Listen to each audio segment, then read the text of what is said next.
welcome everyone to a special episode of Faith Unaltered. This is our first of two shows today. So after this, get caught up on all of our Philosophy of Time episodes, then join us again at 7 p.m. Eastern Time. David is hosting our second Faith Unaltered episode for today about deconstruction, deconversion. But before we get into everything that we're going to talk about today, we've got an awesome episode planned. Orthodoxy and the Philosophy of Time with Dr. Nathan Jacobs. And it's going to be a fun discussion, kind of piggybacking a little bit on our discussion with Dr. David Bradshaw a couple weeks back, but more so focusing on knowledge in relationship to time, in relationship to God. So that's going to be fun. But David and Dale join me, my co-hosts. Guys, what is going on? How y'all doing today?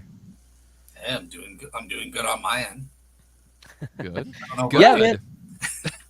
It's been a wild couple weeks, man. We had to do an internment 1 week, family stuff for my uncle who passed away in December.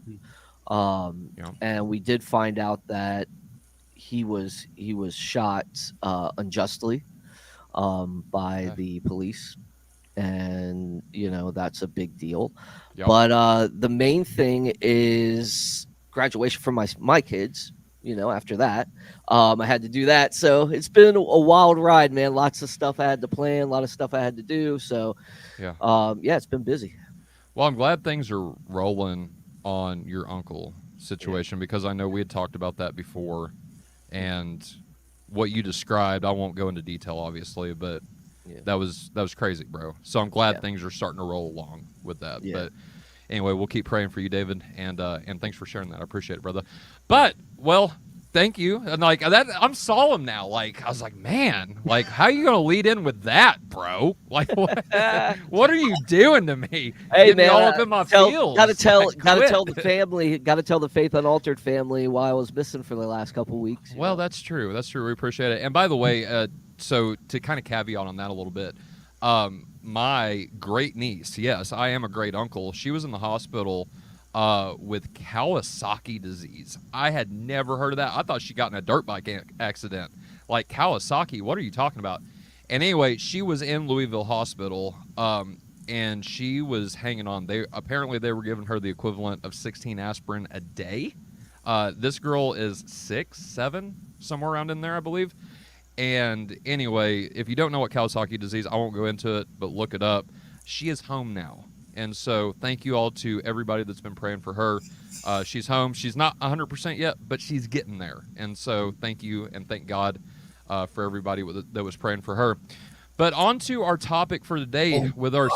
Yeah, Del, sorry. Go ahead. It's extremely awkward following up after that, but like I guess kind of some good news is that for fans of the show that were looking forward to Dr. Paul Copan speaking on Is God a Moral Monster last week, we had a mix-up, but we've guaranteed he will be coming on tomorrow at 10 a.m. on Real Seekers. So we will be going ahead with that show. So awesome. Appreciate the heads up, brother. All right. Without further ado, then, getting into our topic. But first, we'll introduce Dr. Nathan Jacobs. How are you doing, brother? It's been a while since I talked to you. We talked a little bit this week. But how are you doing? Go ahead and introduce yourself for the fans who don't know you. Sure, which is probably a lot of them. Let's see. So I'm Dr. Nathan Jacobs. Let's see. I am a artist turned scholar of philosophy and religion, turned filmmaker, and that's its own long story that I won't belabor here or burden your listeners with. But suffice to say, I come out of the art world. I mean, you can see some of my artwork behind me.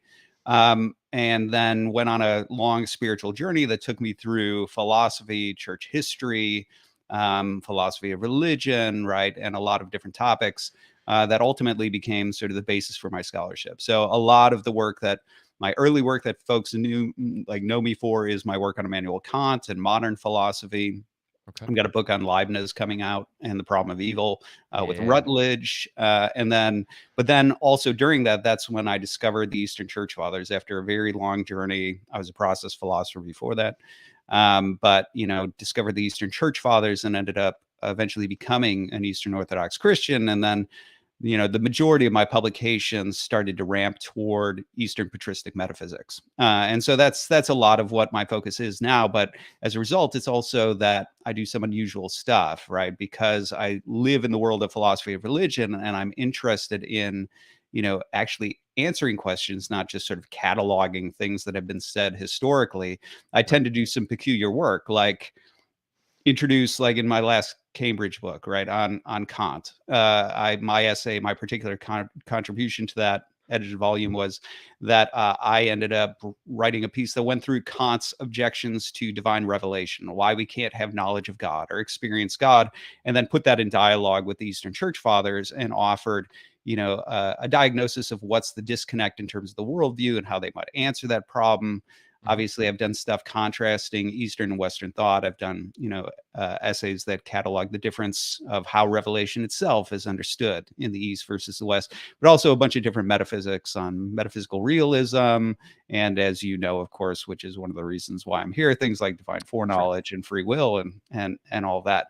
And so, and even my book on Leibniz, one of the reasons that whole project is looking at the problem of theodicy and the problem of evil and things like that is because so much of my work on the Eastern Church Fathers is driving toward these sorts of projects like, the metaphysics of God and creatures and the Eastern Church Fathers, which is a prelude to a work on the problem of evil, as looked at through the lens of the Eastern Fathers and things like that. So anyway, that's sort of a glimpse of the type of stuff I do. In terms of film, I ended up leaving academia to go work in the film industry, even though I'm still attached to academia. I'm affiliated with Vanderbilt as a scholar in residence over there. But I've left behind teaching in order to work in film and television, of all things. But that's its own sort of saga that we probably don't need to talk about here. I don't know. It's up to you. You take this wherever you take this wherever you want to go. I'm happy to follow. We might get into that, but definitely a first that we've had. So scholar turned filmmaker. Right. So that's great. But also, so are you still writing? I think you're still writing on your Substack. So I love theological letters, by the way. I think that's a really interesting format. Just out of curiosity, how did you come up with that format? Was that like a question that was answered one time in the past, and you're like, I think I should write articles like this, or how did you get into that? No. So, I mean, so for folks who might be interested, yeah, I have a Substack, nathanajacobs.com, right? So don't forget the A, right? Like I had to, in all my publications, I had Nathan A. Jacobs, I had my middle initial, because there were, not only are there other Nathan Jacobs out there, one of whom I think is on like the America's Most Wanted list. I found he's definitely not me. You can compare the photos. Not he's you. Definitely not me. But also enough. there was a Nathan Jacobs in the computer science department at University of Kentucky while I was teaching philosophy there. And so wow. I'd get invites to speak at conferences on like, data science or something like that. And I was always tempted to say, absolutely, sign me up and like take his invites. I didn't ever, Nathan, in case you're listening, I didn't.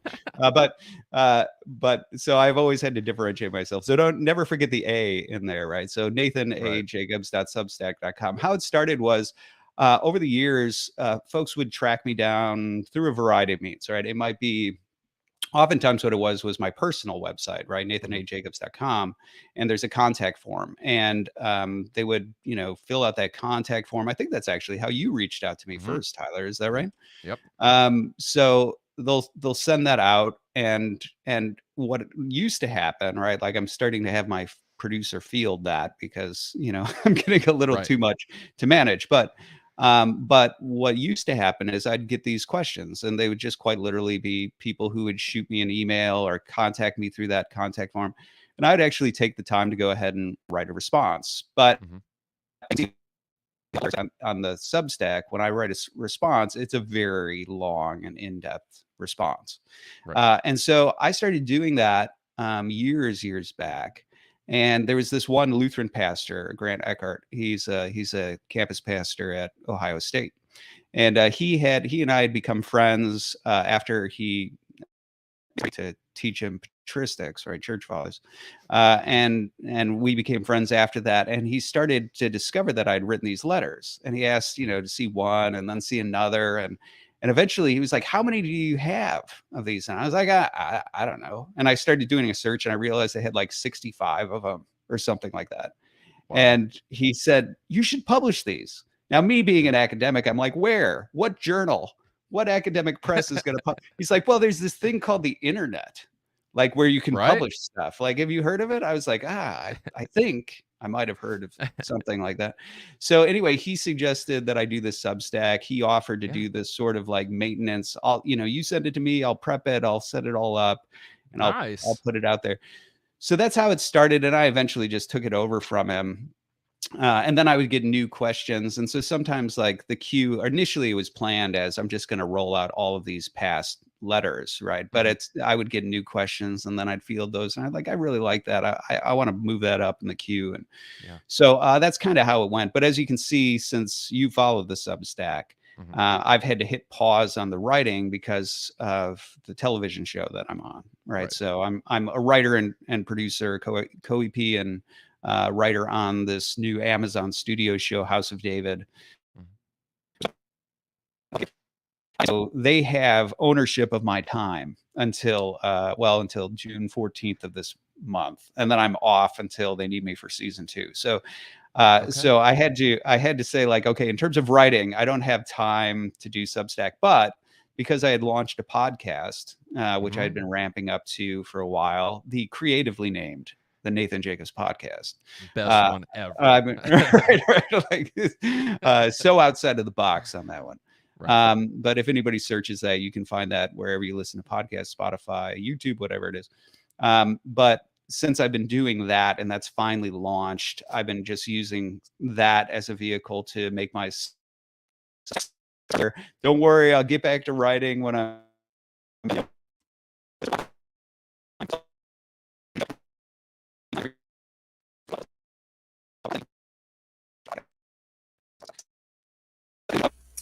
Substack, and I do intend to keep that up. There's a lot of like,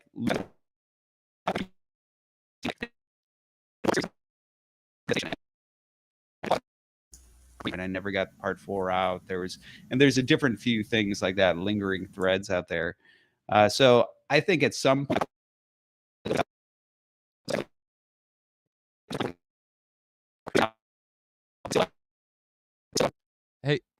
Hey Nathan, so we're losing your audio a little bit.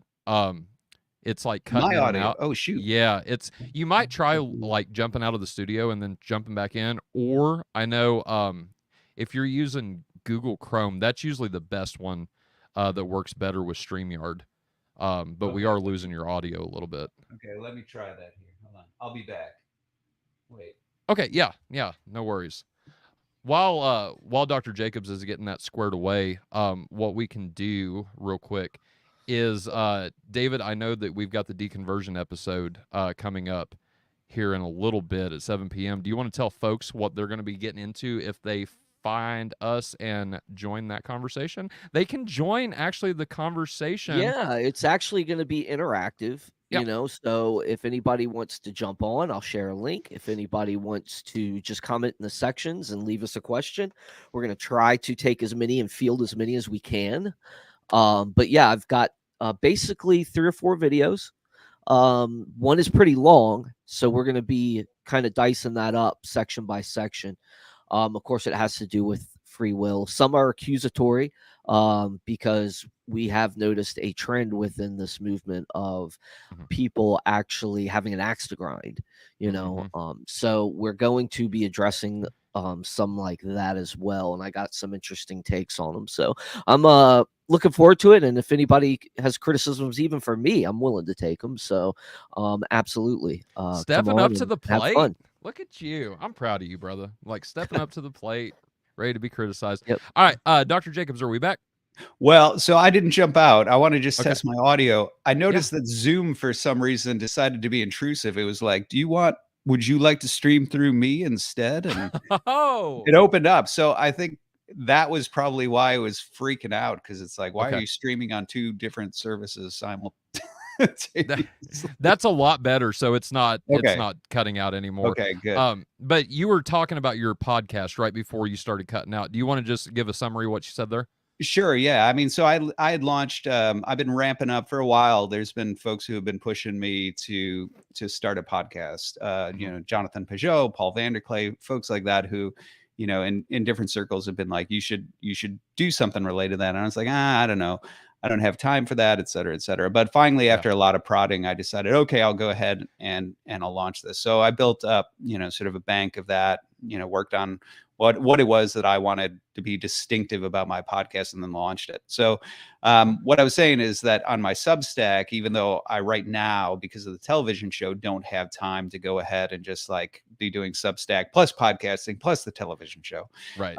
Plus my book for Rutledge. Like, since I don't have time to do all of those things, warning Substack, you know, readers that, you know, I'm on hiatus from writing, but you know, here's the podcast. Bring that to them. Open the two so they can go ahead and keep on getting their fill of, you know, my my work over there. So so the Nathan Jacobs podcast, creatively named. Just go to Spotify or Apple or YouTube or whatever and search that, and you'll end up finding the episodes over there.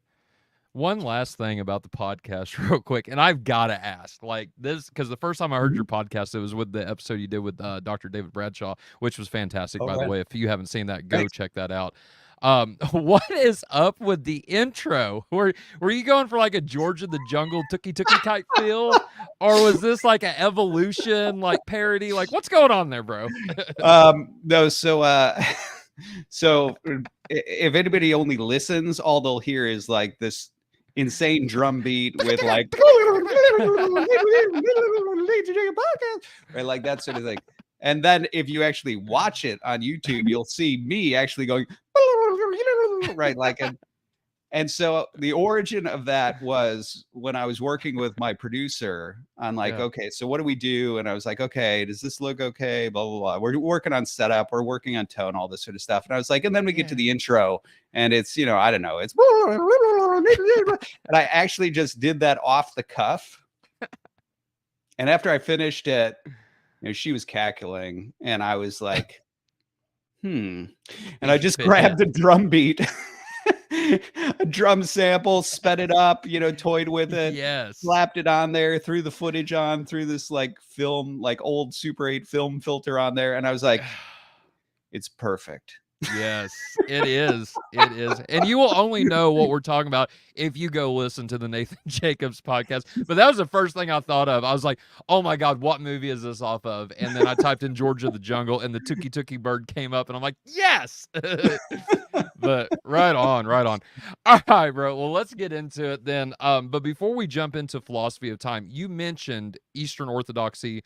You are Orthodox, and how you got into the patristics. And so before we get into the subject of God's relationship to time and his knowledge, can you tell us a bit more about your background with Eastern Orthodoxy, for one, and what led you to pursue Eastern Orthodoxy specifically, and then also what led up to your interest in different branches of philosophy in general? Okay. Yeah. So I'll give you, it's a long story. And if you want the full version of it, there's actually, I don't know if you've ever heard of the book from St. Vladimir's Press called Turning East, I think it is. Yeah. Which is a collection, Bradshaw's in there, right? Okay. And it's a collection of these essays from different philosophers who converted to Eastern Orthodoxy, right? And I guess it was successful enough that Rico Vitz, the editor, wanted to do a second volume for them. And so that volume is coming out, and my essay is in there. And so you could actually find that on my Substack. I put it out there. So it's broken into two parts, but so it's a longer story. I'll give you the truncated version. Yeah. So for myself, you know, I said I'm an artist turned scholar. So that's where we're sort of looking here. Right. So I was a full-blown hedonist artist, right? Interested in basically art, women, and drugs. Sex, drugs, and rock and roll, you know, that sort of thing. But, you know, and there was plenty of rock and roll, but more art than it was rock and roll. And so anyway, so that was really the focus of my world. And I was a big fan of hallucinogens at that time. So LSD, you know, opium, things like that. And so like what happened was there was one day where I was doing LSD. and I had a bad trip, right? So my story is not the for all the folks who are excited about the spiritual benefits of hallucinogens. My story was not that I saw that all was one and that God is everywhere, and I was awakened, right, to the spiritual nature of our universe. That was not what happened with me. What happened with me was I had a very bad trip, a very intense bad trip. And while that was going on, I really started thinking about, like, how do I make this stop? And for anybody who's never done LSD, like LSD, it is not the sort of thing you can just sober up from. Like you buckle up on that ride and you are on that roller coaster, whether you like for hours and hours and hours, and there's no bringing a stop to it. So you better hope you like it, right? Because you're trapped in that thing. And I did not like, I mean, I'd done LSD before, but this particular trip went bad. And so while I was in that very dark place, I basically started thinking, okay, so how do I make this stop? And one of the thoughts that came to mind was, I was like, well, I could kill myself. And now I say that not as a thought of despair, right? On LSD, you start to the boundaries of what you think is possible, how you think about things, right? Your presuppositions, all those things start to melt away and change, right? So that was a purely analytic thought. It's like, okay, well, I ingested chemicals that are affecting my brain. So if I killed my brain, that might make it stop, right? And it was just sort of a cold analytic, assessment.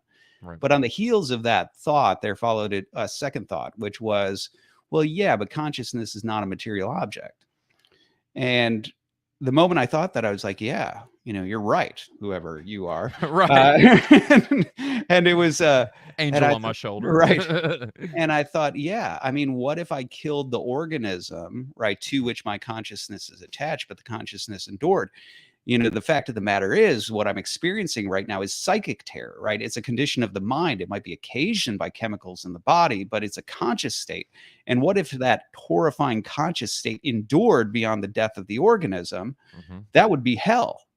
And all of a sudden I was like, whoa, heaven and hell suddenly just made sense to me, not as locations, right, filled with angels or devils, but as conditions of the soul, where you can experience either, euphoria or dysphoria, misery and terror, or, bliss and beatitude. And so in that moment, I was like, oh, man. And then on the heels of that, there was also the realization that death is coming for me. And what I mean by that is, I've never publicly talked about this part of the story, but when I was on LSD, I would sometimes play with like music and effects pedals and things like that. And we had been playing with a delay pedal.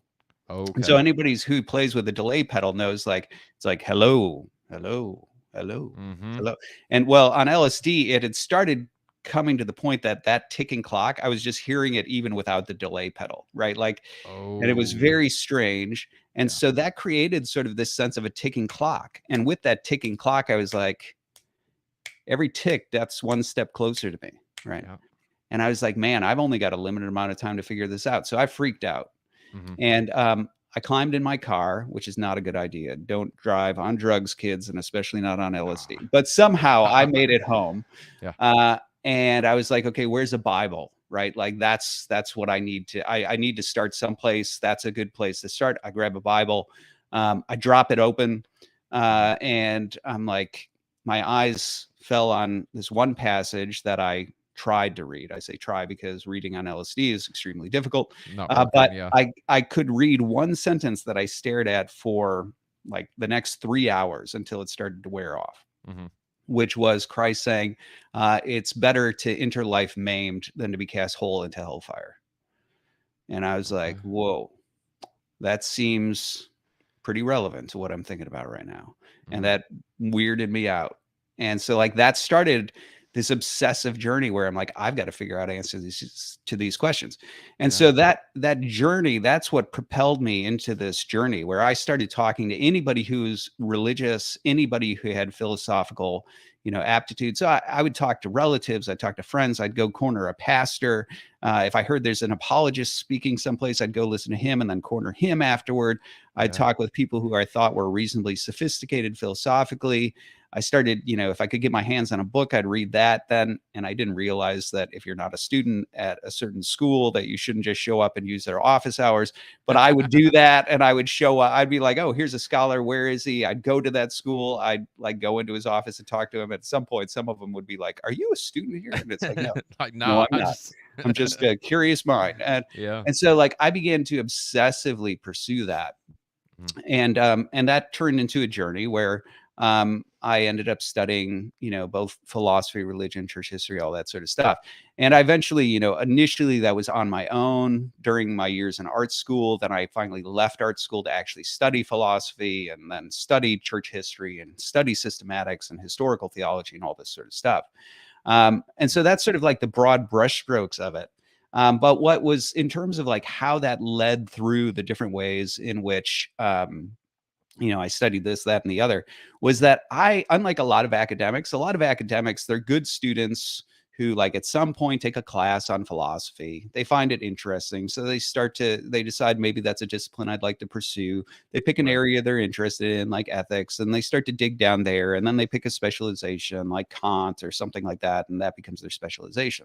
That was not at all what I was doing, right? Okay. Like I was not in this to be a student, right? I was in this because I wanted answers to these important questions, right? Yeah. Like that's what I needed. Strictly personal for you. That's right. And so like grades, whatever, like I didn't care. And thankfully I found mentors along the way who recognized that. So Chris Firestone, who became eventually a colleague, right? At the time, he was my professor. And then afterwards I came back, we taught at Trinity together. Oh, wow. But people like Chris Firestone recognized, he was like, I don't think this guy's like a normal student. I think he's here to sort of do something else. And Chris recognized sort of a unique aptitude in me and sort of encouraged this almost parallel research program that, I ended up securing credits in his classes for, but it was almost more of an independent study. In the biblical department, there was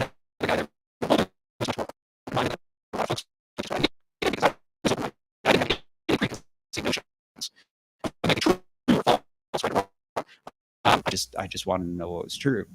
And so somebody like that was very on that side, introducing me to all these sorts of unconventional thinkers. He's the one who first introduced me to process philosophy. And so anyway, basically how the journey sort of started from me was that I started in Augustine of Hippo.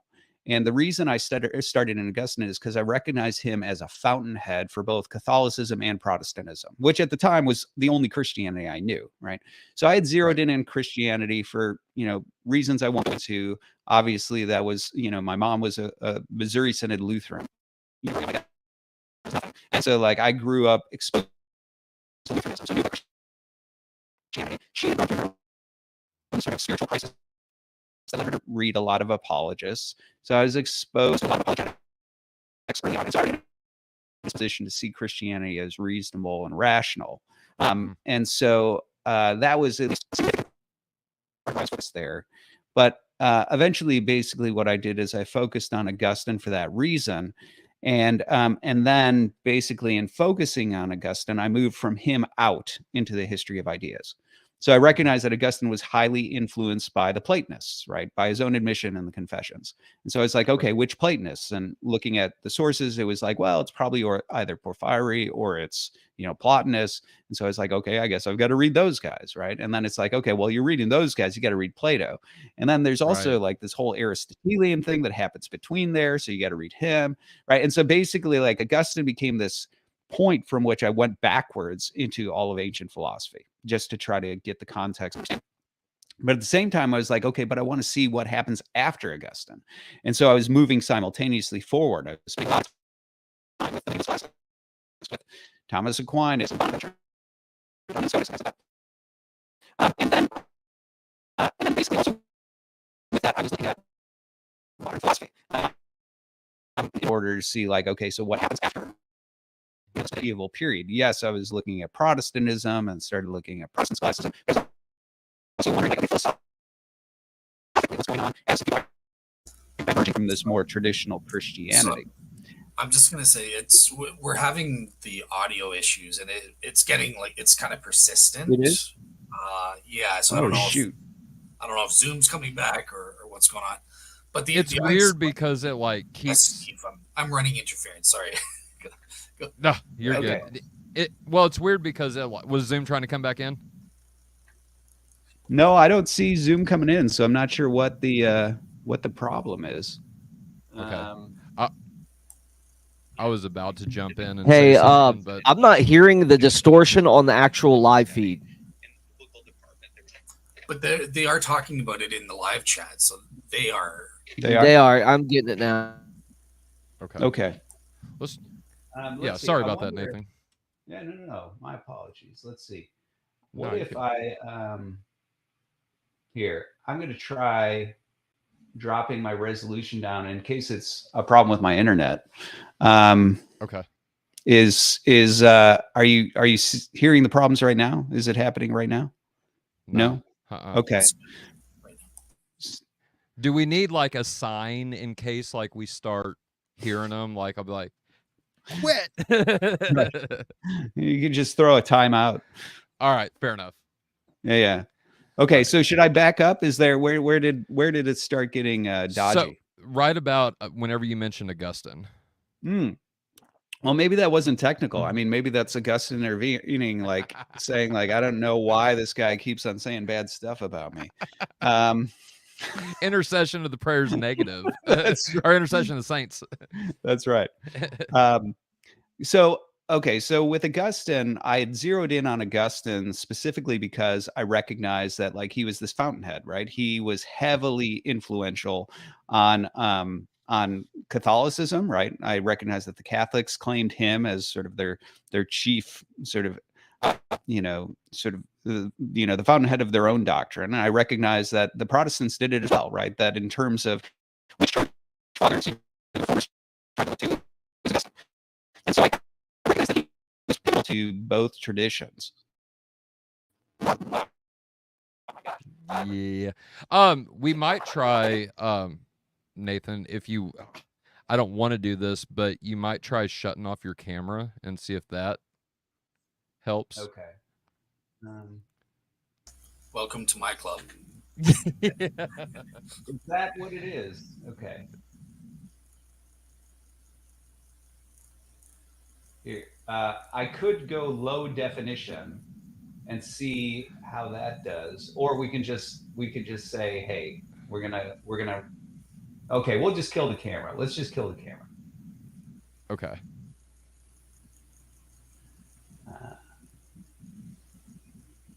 There you go. Okay, how are we sounding now? That sounds good. Yeah. Okay. It's crystal clear at this point. Mm-hmm. Okay. All right. Well, just give me the timeout sign if that changes. Okay. Enough. Okay. So one more time. Third time's a charm here with Augustine. Okay. And Augustine, again, like, back off. Like, let us do the show. Tell my story. I mean, it is what it is. Okay, so with Augustine, I'd recognized that he was somebody who was claimed by Catholicism, by Protestantism, and as far as I knew, right, that's all of Christianity. So I was like, okay, so if I'm going to explore Christianity, historical Christianity, it's not just looking at the Bible. Right now, if I'm going to look at historical Christianity, I've got to look at Augustine. I'll start there. And so I did. And when I was reading Augustine, basically what I started to recognize was, okay, Augustine was influenced by the Platonists by his own admission, right? You know, in the Confessions, he talks about this sort of intellectual conversion that happens thanks to the writings of certain Platonists. And so I was like, okay, I've got to go ahead and, take a look at the Platonists. And when looking at, secondary literature on Augustine, it seemed that there was a dispute over whether the books of the Platonists were Plotinus or Porphyry. So I was like, I guess I've got to read both just in case. And then from them, I was like, okay, well, these are new. So I got to look at Plato himself. Plus, there's this whole Aristotelian transition. So Augustine became this sort of point from which I was able to jump backwards and start to look at ancient philosophy. So he was the reason I started, doing that. Pretty deep in ancient philosophy. And then the question was, well, what happens after Augustine? And that's why I started moving forward into classicism. And so I was spending a lot of time with Thomas Aquinas and Bonaventure and John Unscotus and things like that. And then the question was, on top of that, was, so what happens after that, right? So starting to see the through line. Oh my gosh. Yeah. What's going on? So I think this is unequivocal proof that Protestantism is true and Orthodoxy is false. But the crazy here's the crazy thing though, like once we interrupt, like everything is fine now. Like I can hear him laughing, I can hear you, you know, like everything is cool now. I don't get it. That's so bizarre. Okay. It could be a board issue because every time he moves like up, it gets really good. So it's based on how he's sitting in position. I don't know if it's how he's sitting. It could be the chords. His chord might be going. I don't know how long he's had it. Okay. Let me. Let's see. Let me try two things here. I mean, I hate since we're live to make people wait, but let me. I'll swap out a mic and see if that helps, and then yeah, let's start there, I guess. Well, yeah, that'll work. All right, I appreciate you being cool about this, Dr. Jacobs. Like, this is interesting. So, all right, David, Dale, what do you guys want to talk about for right now? So here, I'll ask you, Tyler. As the Orthodox representative, this was going to be my follow-up for Dr. Oh, I represent my own opinions. Not the Orthodox Church. Okay. But I'm just kind of curious because you've brought on a lot of Orthodox guests recently to talk about the Orthodox view of the philosophy of time. Mm-hmm. And I've noticed that on those shows, it isn't necessarily always about like the philosophy of time proper, but specifically geared to God's knowledge in relationship to time. And I'm just kind of curious, like, what is there a reason to that, like, for that within Orthodoxy? Like, do the church fathers only speak to that issue, but they don't deal with his like omnipresence in relation to time or other issues?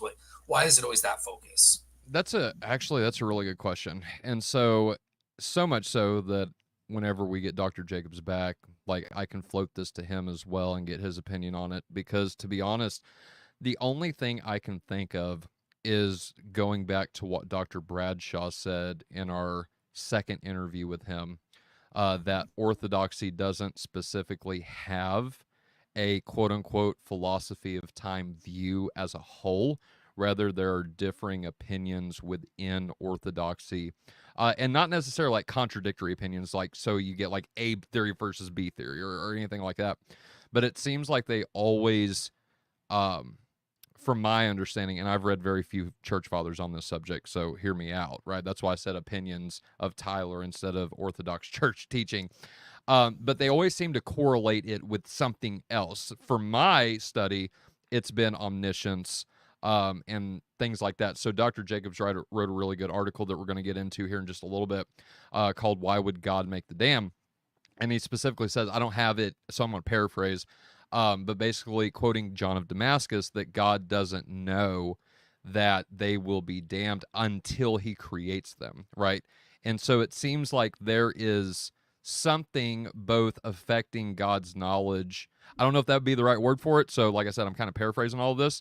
But we've got the guy on once he gets his mic swapped out to do that.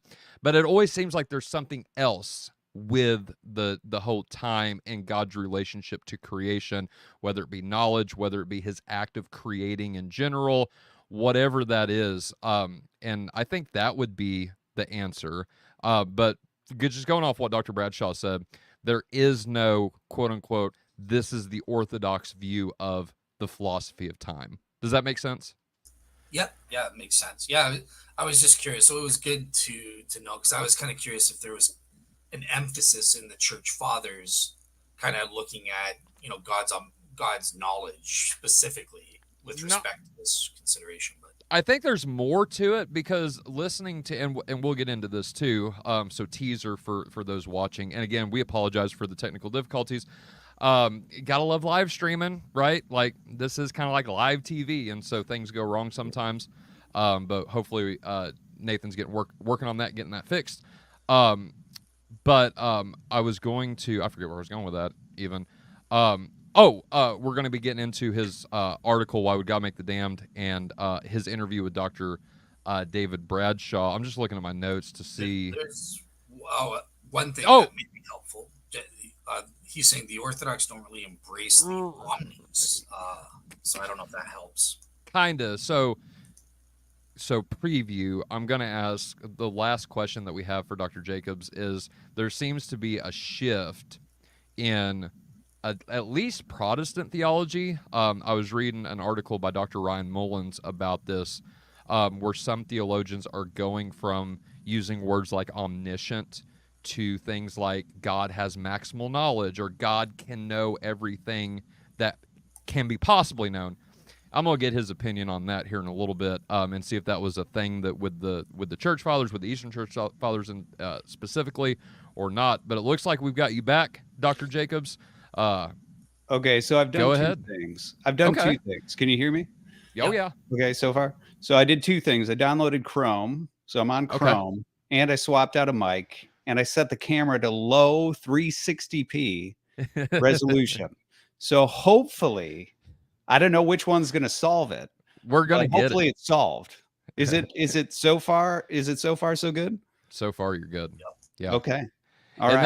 That's what our audience was saying. It's only when you're talking about your story that everything trips out. Some foul, some evil force sets its will against me. Right. I don't. No, never mind. Anyway, I was going to make a joke about Fowler. Like in the Bible, it's always used in a negative sense, and maybe it's something to do with my last name. I don't know, but we can just go with Tyler Polycarp. Like that's my patron saint. So anyway, nice. But that is my patron saint. But anyway, so Saint Augustine, or Blessed Augustine. How do I've heard different things from different Orthodox folks. Is it Saint Augustine, Blessed Augustine, Augustine the hypocrite? What is it within Orthodoxy? So Augustine. I don't want to talk bad about it. That's a whole right. No, that's a whole big thing. I'd rather not go down that road. Fair enough. But and it's going to get into discussions about Catholic forgeries at councils and all sorts of stuff. So anyway, so we'll skip over that one.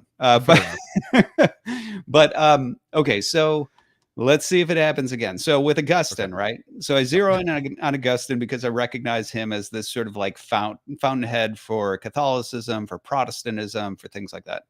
And so I'm interested in historical Christianity, so I start there. Yep. And then from there, as I'm reading Augustine, I realize, okay, so he's heavily influenced by the writings of certain Platonists. In case anybody's unfamiliar with Augustine, like the extent to which, just a couple of quotes from Augustine would tell you where he's like, I read in the books of certain Platonists, not with these exact words, of course, but with all the same meaning and intent. In the beginning was the Word, and the Word was with God, and the Word was God. Right. Okay. So obviously he's suggesting he read Christianity by reading the Platonists. And then early Augustine was so enthusiastic about this that he actually said, I'm convinced I will find nothing in the writings of the Platonists that conflict with Holy Scripture. Yeah. Now, in his retractions, he's like, okay, I was zealous. I was young. I didn't know what I was talking about. Okay, that's fine. Right. But so he was enthusiastic. So I knew, okay, Platonism is really important to understanding Augustine. So I started reading Plotinus and Porphyry because there was a dispute which one was influential on Augustine.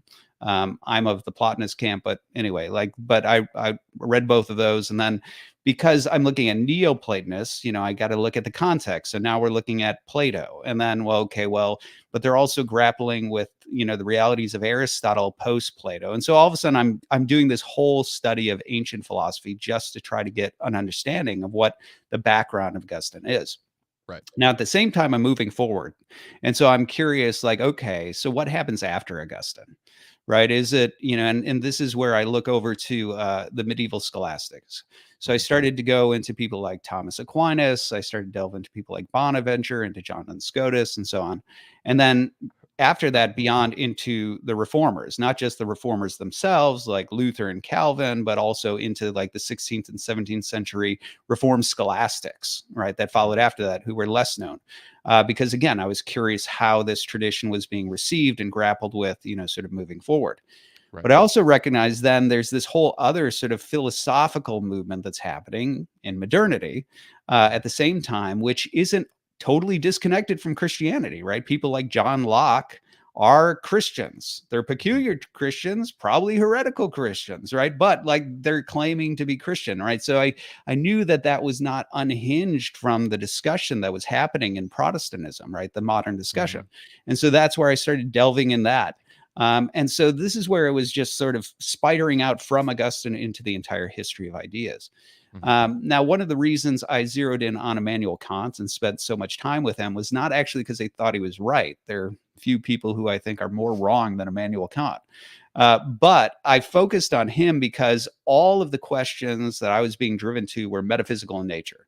And I would hear from time to time that, people would say, well, metaphysics are dead, is dead. You can't do metaphysics anymore, right? And I was like, well, why? And the answer always had to do with Immanuel Kant. It's like, okay, so what in Kant is so devastating to the project of metaphysics? And so I looked at him and I found, that the report of the death of metaphysics was grossly exaggerated. But I felt a need to sort of grapple with him and wrestle with him just in order to say, like, I'm in a post-Kantian world and I think metaphysics is perfectly justifiable. So that's why I spent so much time with him. And then, I was interested in other people like rationalists like Leibniz because I had greater sympathies for somebody like that. I was very interested in the problem of evil. And this was largely because in terms of the problem of evil, I recognized one of the things as I moved on through this journey was that on the one hand, I was very suspicious of myself and confirmation bias, right? Yeah. And so I recognize that people oftentimes would say, well, I don't believe that, like, let's say, double predestination, right? People would be like, I don't believe that, Right. And the answer to why they don't believe it is because they don't like it. And I was like, well, that's not a reason, right? Like reality is filled with horrifying things that I don't like. Like, why should I think that just because I don't like something, it's not true? And so I very intentionally gave a fair shake to things that I thought were horrifying. I was like, maybe God is a moral monster. Maybe we don't have free will. Maybe it's all fated, right? Like, who knows, right? And I tried to give a serious shake to those sorts of things. But over time, what happened is I became more and more convinced that things like our moral intuitions, things like our sense of the numinous, reason itself, were the clearest sort of mirroring and insight into the nature of God. Right. And so if I found that a certain thing was at odds, right? Like if I found, for example, that embracing this worldview meant that I was perpetually at odds with my own conscience and my own sense of justice, my own moral intuitions, right? If that's what results from that, that's pretty problematic if, the mind is in some ways an image of God that ends up offering a glimpse into that. Right. I recognize that it can be corrupted. I'm not talking about I'm not talking about things like whether or not cultural trends, it offends cultural trends. That's a different thing. But, if you find yourself really saying like, I actually think that's genuinely unjust. And even as I'm defending it, I realize I'm defending something that strikes me as genuinely unjust. Right. But I think I need to defend it, which is something I saw happening in theology oftentimes with people. I was like, I don't know. I'm inclined to think that that's maybe a clue that maybe there's something false about that. Right. And so over time, that started driving me away from certain conclusions. Sure. And that's where I also ultimately started finding a greater sort of affinity with things like process philosophy. So in terms of the problem of evil, in terms of free will, in terms of those sorts of things, I just thought, well, there were a couple of different things happening. One was that I thought they had, a better shot at sort of dealing with a lot of the issues that I took to be very important issues. Like the problem of evil, I took very seriously as the prime anti-proof, for the existence of God. Now, I think it doesn't work as an anti-proof, because basically I think in order to have the sort of transcendent values of evil, to object to evil not just as unpleasant and undesirable, but as in some ways a genuine transcendent good, and good and evil, like moral good and evil, in the way that the objection presumes, I think you need God. And so the problem is, if you end up using as your premise evil exists, and then your conclusion is God doesn't, I think it ends up in self-contradictory territory. But nonetheless, I think it's instructive as a guide in terms of saying evil is still something that needs to be wrestled with theologically. And so in that sense, the problem of evil still drove me forward in theological territory. My commitment to free will drove me forward in theological territory. And in these areas, I was unconvinced of a couple of different things about the medieval scholastics and the scholastic project in general. One was, I was unconvinced that the God of the medieval scholastics was the God of the Bible. So candidly, I had been drawn more and more throughout this journey into the Old Testament, into, the God of the Old Testament. I was fascinated with that world. I was fascinated with that way of, that entire story and that entire conception of God and how God was presented there. And I was increasingly convinced that that was real and that is God, right? But as I looked at the sort of scholastic God, I was unconvinced that I was looking at the same God. As I looked at this sort of first cause, this pure, absolute essence, all these sorts of things, it seemed like there was this thing happening where you had these scholastic philosophers who had certain philosophical commitments, and they had certain theological things they knew they had to say, right? Because they were Christians, and they're trying to put these things together. And so that's most of the scholastic project, is a series of philosophical backflips to try to say these two things that don't really fit together. Right. And I was, while in charity, I can say, I know that they are trying to say God has free will and we have free will. Yes, God is good and all these sorts of things. I don't think they actually can say that, right? I think the God of the scholastics inevitably becomes the God of Spinoza. I think that's where it ends. I think that's the sort of honest endpoint of it. So on the one hand, I was unconvinced that this was the God I was reading about. And then on the other hand, I was unconvinced that they could successfully, preserve certain claims, like that God has, free will, or that we have free will, or that God is not a moral monster, and all these sorts of things like that.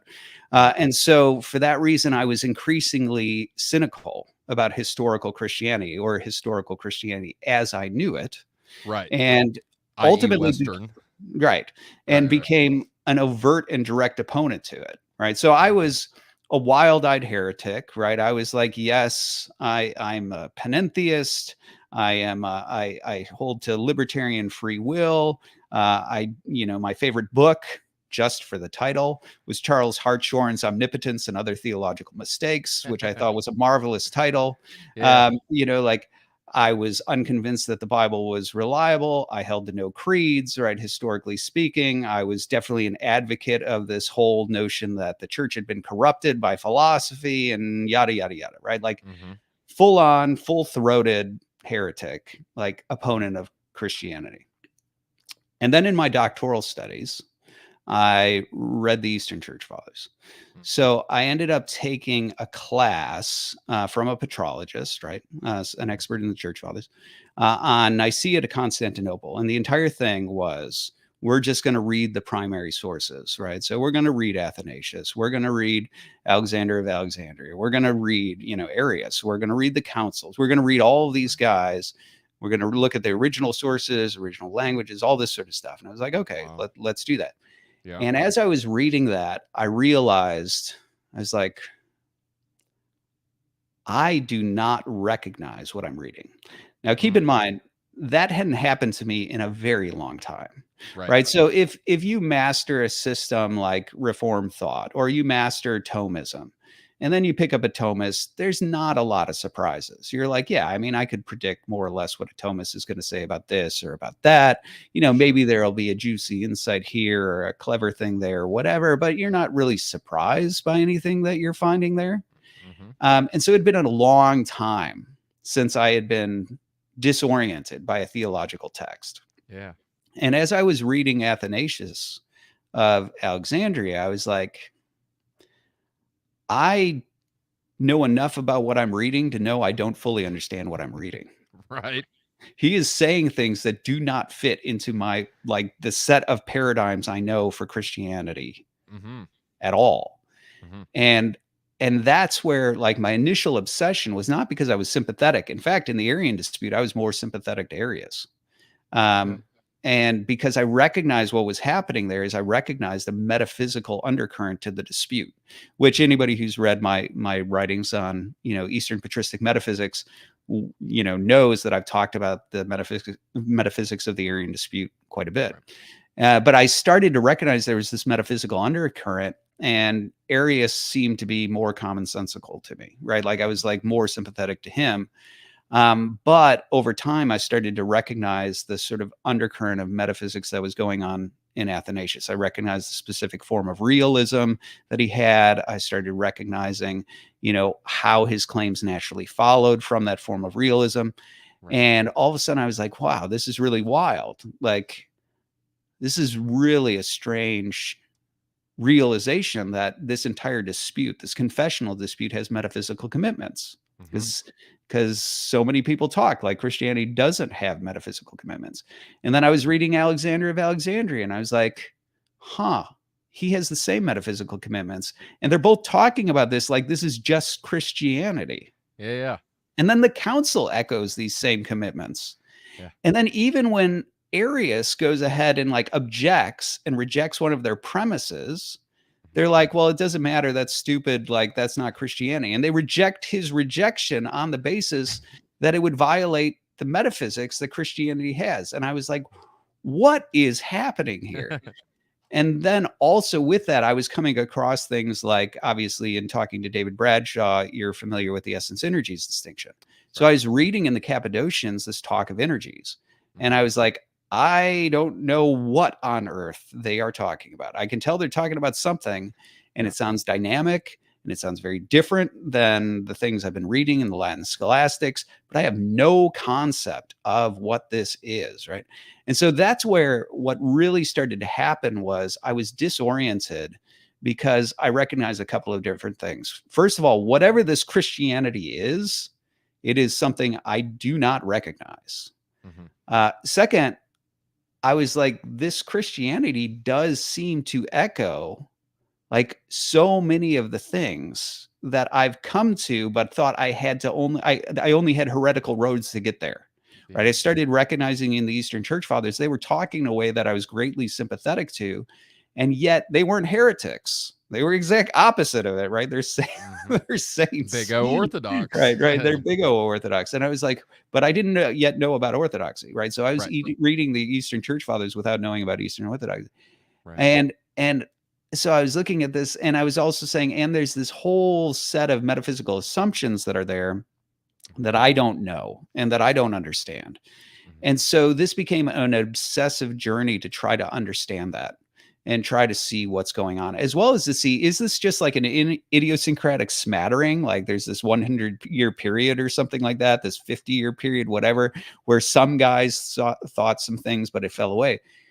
So that's when I started going backwards and forwards with them, right? Looking at later church fathers like Maximus or, John of Damascus, and, going earlier to, again, look at the influences of Origen and things like that. And as I started doing that, I was convinced that I think they actually all agree. Now, I'm not suggesting that there's no points of variation. I'm not suggesting there's no development of language. I'm not suggesting that there's no development of sort of fleshing out the metaphysical specifics, but I'm not convinced that there's change, right? I'm convinced that they really are preserving a consistent form of Christianity all throughout. And they're claiming that they got it from the apostles, and so it's a bold claim. It's a bold claim, right? So they're claiming this is the faith they received. And so I was looking at this going, this is bizarre, right? Like this is bizarre on so many levels. It's bizarre on the level where like I'm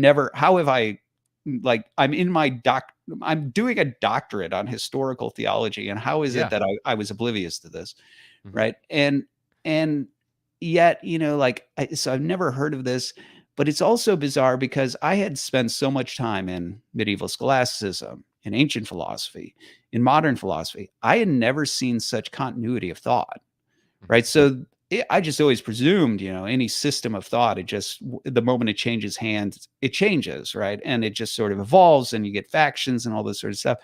And so to see that continuity, and with that acclaim that this is Christianity as it was handed down to them, and to see that it offered all the deliverances of everything that I was looking for philosophically, religiously, and so on, I was sitting there drop-jawed. And then when I finally connected it with Eastern Orthodoxy, and I went and I investigated, I happened to live like 3 blocks from an Orthodox church.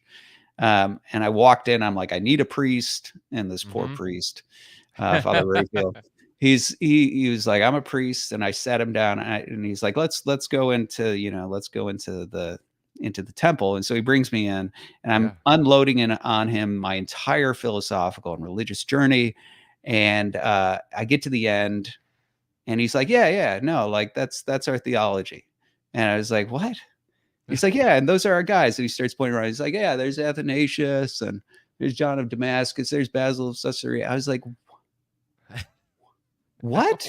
What happened? Right. And so anyway, it wasn't like I immediately became Orthodox. Like I definitely had to go through and experience it, and the experiencing raised more questions. And, there was definitely this sort of, the deeper I went, the more I realized how things were different, right? I actually do think that's a thing that happens, is sometimes with converts, there's a tendency to like just look at certain hurdles, right? Oh, tell me about Mary, convince me that that's okay, right? Okay, tell me about prayers of the saints. Okay, convince me that's okay. What's your doctrine of this? Okay, I've gotten enough. Like I'll become Orthodox now. But they never really turn the soil over of all their sort of Western presuppositions, and so they never really become fully Orthodox in outlook. But with me, I kept on digging and digging and churning that soil over and over and over. And that's where I found more and more strange things, like the philosophy of time and eternity, right? All the sort of stuff regarding, divine foreknowledge and free will, and et cetera, et cetera. Like it just kept on getting stranger and stranger and more deep and rich and all that. Until finally, I was like, yeah, like this is it. But then I still had to wait, and, there was still the whole like question of, okay, I have a wife, I've got to fix that. Like she had no idea that was going on, and she was like, what's the cult you want to join? I don't understand what. And so like anyway, there was a long waiting period there, and then so anyway, so I've only been Orthodox, like intellectually, I guess I converted to Orthodoxy like what, it was probably like 14 years ago, but I actually became Orthodox about 7 years ago. So anyway, that's maybe more than your audience wants to know or you want to know, but there it is. I'm fascinated. One of two things: your story in general, and the fact that entire time you were speaking so eloquently, bro, your mic didn't cut out once. So I think we've got it fixed.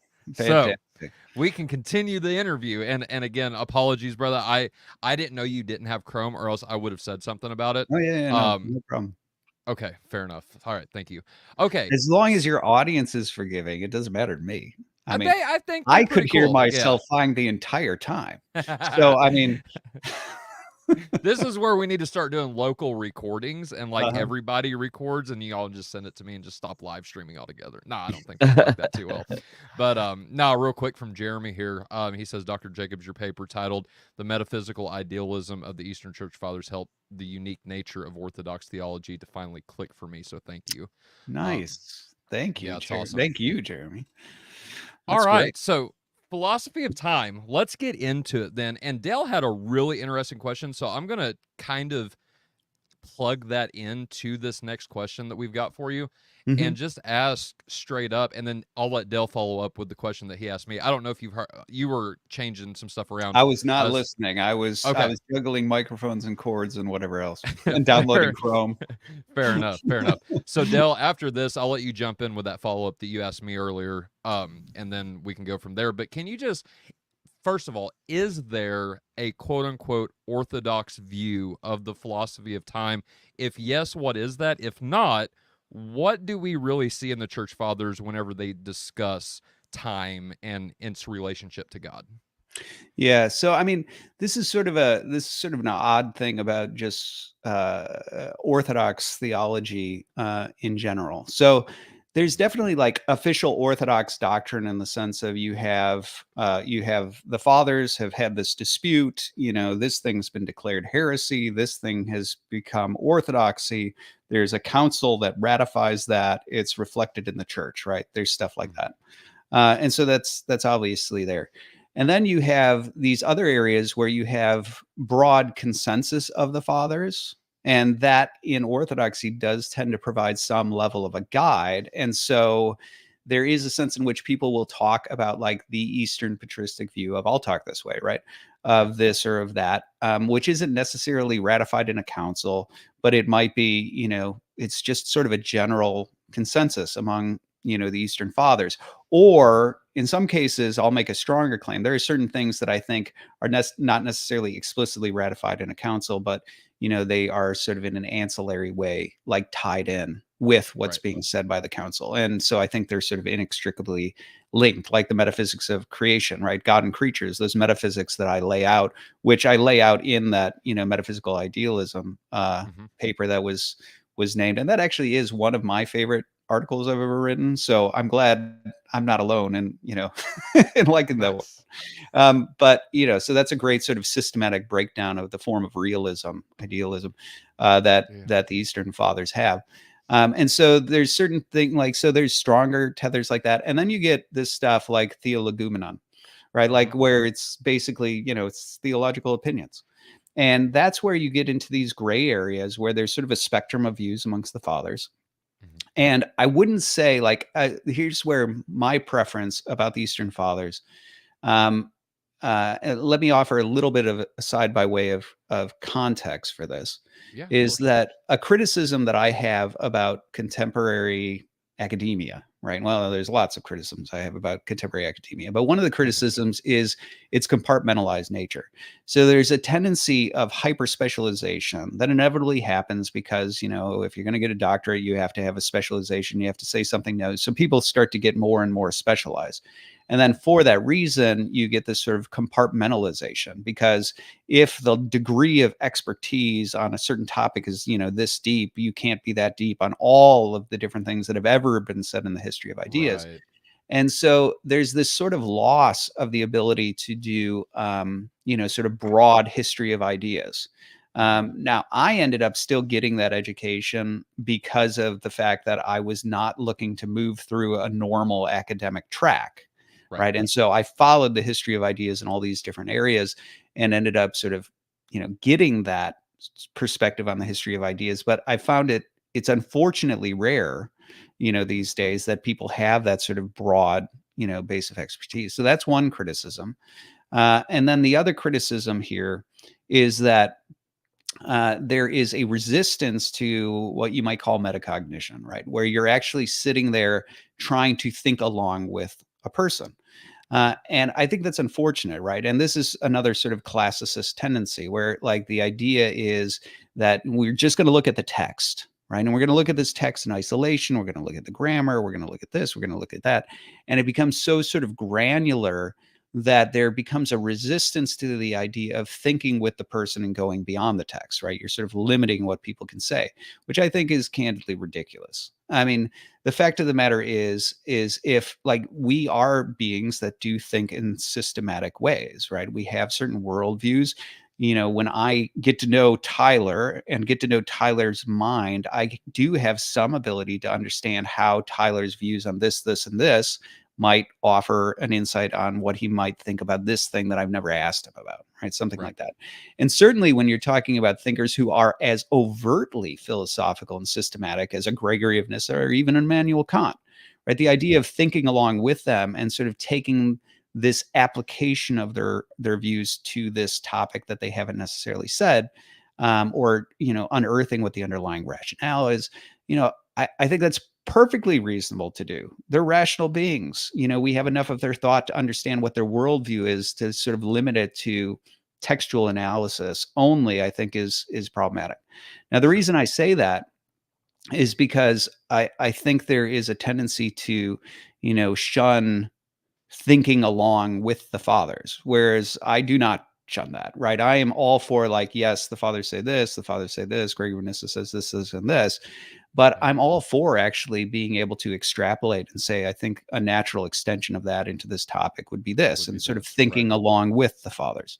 Now, the reason I say that is because in some of these theologumena, right, like where you're talking about, like when you're talking about like the theological opinions of certain fathers, I think there's a tendency to treat them as they're just sort of isolated data points. Like one person thinks this and another person thinks this and another person thinks this. But oftentimes, if you examine those, you can find an underlying rationale, right? That sits beneath it. And so I'll take an example, right? Can angels be redeemed? Okay. Well, what's interesting is you find various answers to that question in the Eastern Church Fathers. Some say yes, some say no, some say they could for a time, but no more, right? And so you get this full spectrum. Now, what's interesting, though, is if you look at all the different things said about why they could or couldn't be, you start to find a common metaphysic, and you start to find certain common premises, right? So those who say, like, no, they can't be redeemed, actually, they make a case from simplicity. So they suggest, because so many of the fathers talk about, Eastern fathers talk about our redemption in such a manner where our nature has been distorted, and they talk about death and resurrection as critical to our redemption, right? So Gregory of Nyssa, Basil of Caesarea both use this pottery metaphor, where they're like, well, Gregory, when describing the fall and our corruption, says, well, if a potter's making a vessel out of two different types of substance, right, and they mingle in unnatural ways and ways unintended, if he fires the vessel, he makes the corruption permanent. What he needs to do is separate the elements and then remake it. Okay, right. That's all a metaphor for death, where he suggests that what happens in the body-soul relationship is this corruption, where the soul is supposed to rule over the higher nature over the lower nature, but in the fall it's inverted, and that's why we're bound by passions, and the image is clouded by these sort of animal impulses and all this sort of stuff. And so how do you fix that? Well, death. You take the soul out and you send that back to dust, and then if you can reform the soul before you put it back with the body, then you can fix it, right? And so certain fathers will say, well, the problem is angels don't have a body. So they're simple beings. So if they go wrong spiritually, you can't unmake them and remake them. So it's permanent. Right. It's a permanent corruption. So that's one rationale that's offered. And that's consistent then with, how they understand the redemption of man. Okay, so you can see how you'd move from the one doctrine to the other doctrine. Right. Now, with that, other people, like in Pseudo-Dionysius, he talks about the problem is that corruption is inherently unstable. Like, why? Well, because when you're talking about stability and arriving at a point of rest, you're talking about a form, right? So there are an infinite number of ways to misdraw a circle. All you have to do is move a point, right? And you can do that infinite number of ways. But there's only one way to draw it correctly. Right. And so what Pseudo-Dionysius talks about is the idea that only conformity to proper formation ever reaches a point of stability and permanence and rest.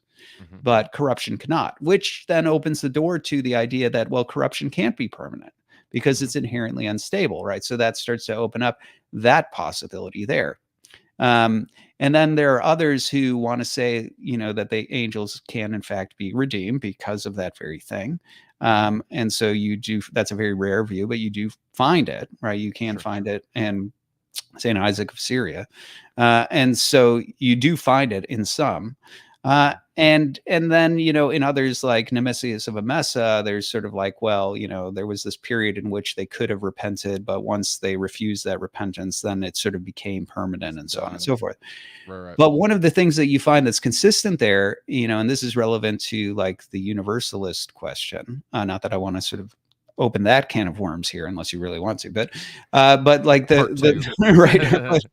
But the point is that what's interesting when asking a question, is there a consensus of the fathers on, the redemption of angels? Well, one of the things that's in there that's interesting is the consensus of the fathers is that if God can redeem angels, he would.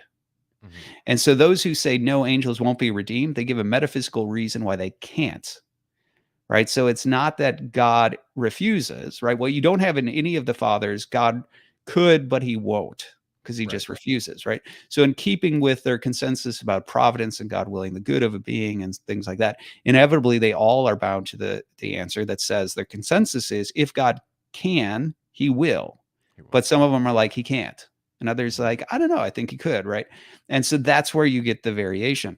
And so this is what I mean about thinking along with the fathers, is that what you'll see is even in these areas where there's variance, there's still boundary lines to the variance.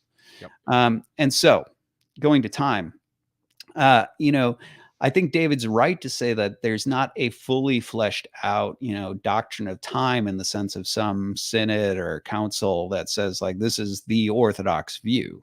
Right. But do I think you see consistent, and oftentimes I'll just say with some of these sorts of topics that the fathers are not concerned with, all we have is just this side comment, right? I remember the first time I came across the angels being redeemed thing. There was just like, well, as we know, like, you can't redeem the angels because, they're simple. And then it moves on. And it's like this thing that we just all know. And it's like, well, could you say a little bit more about that, please? Because for not us, all of us know that, Yeah. right? And so this is the thing with certain topics that the Eastern Fathers are not super concerned with, like delving into, because they're not at the center of a heresy or whatever it may be. All we have are these sort of side remarks. But I would say that, the sorts of things that David talks about, about time and about eternity and them as processions and, not, and the distinctions with the Latin West and things like that. I would say in everything I've seen in the Eastern Fathers, that's pretty consistent. And it's not just consistent in the Eastern Fathers.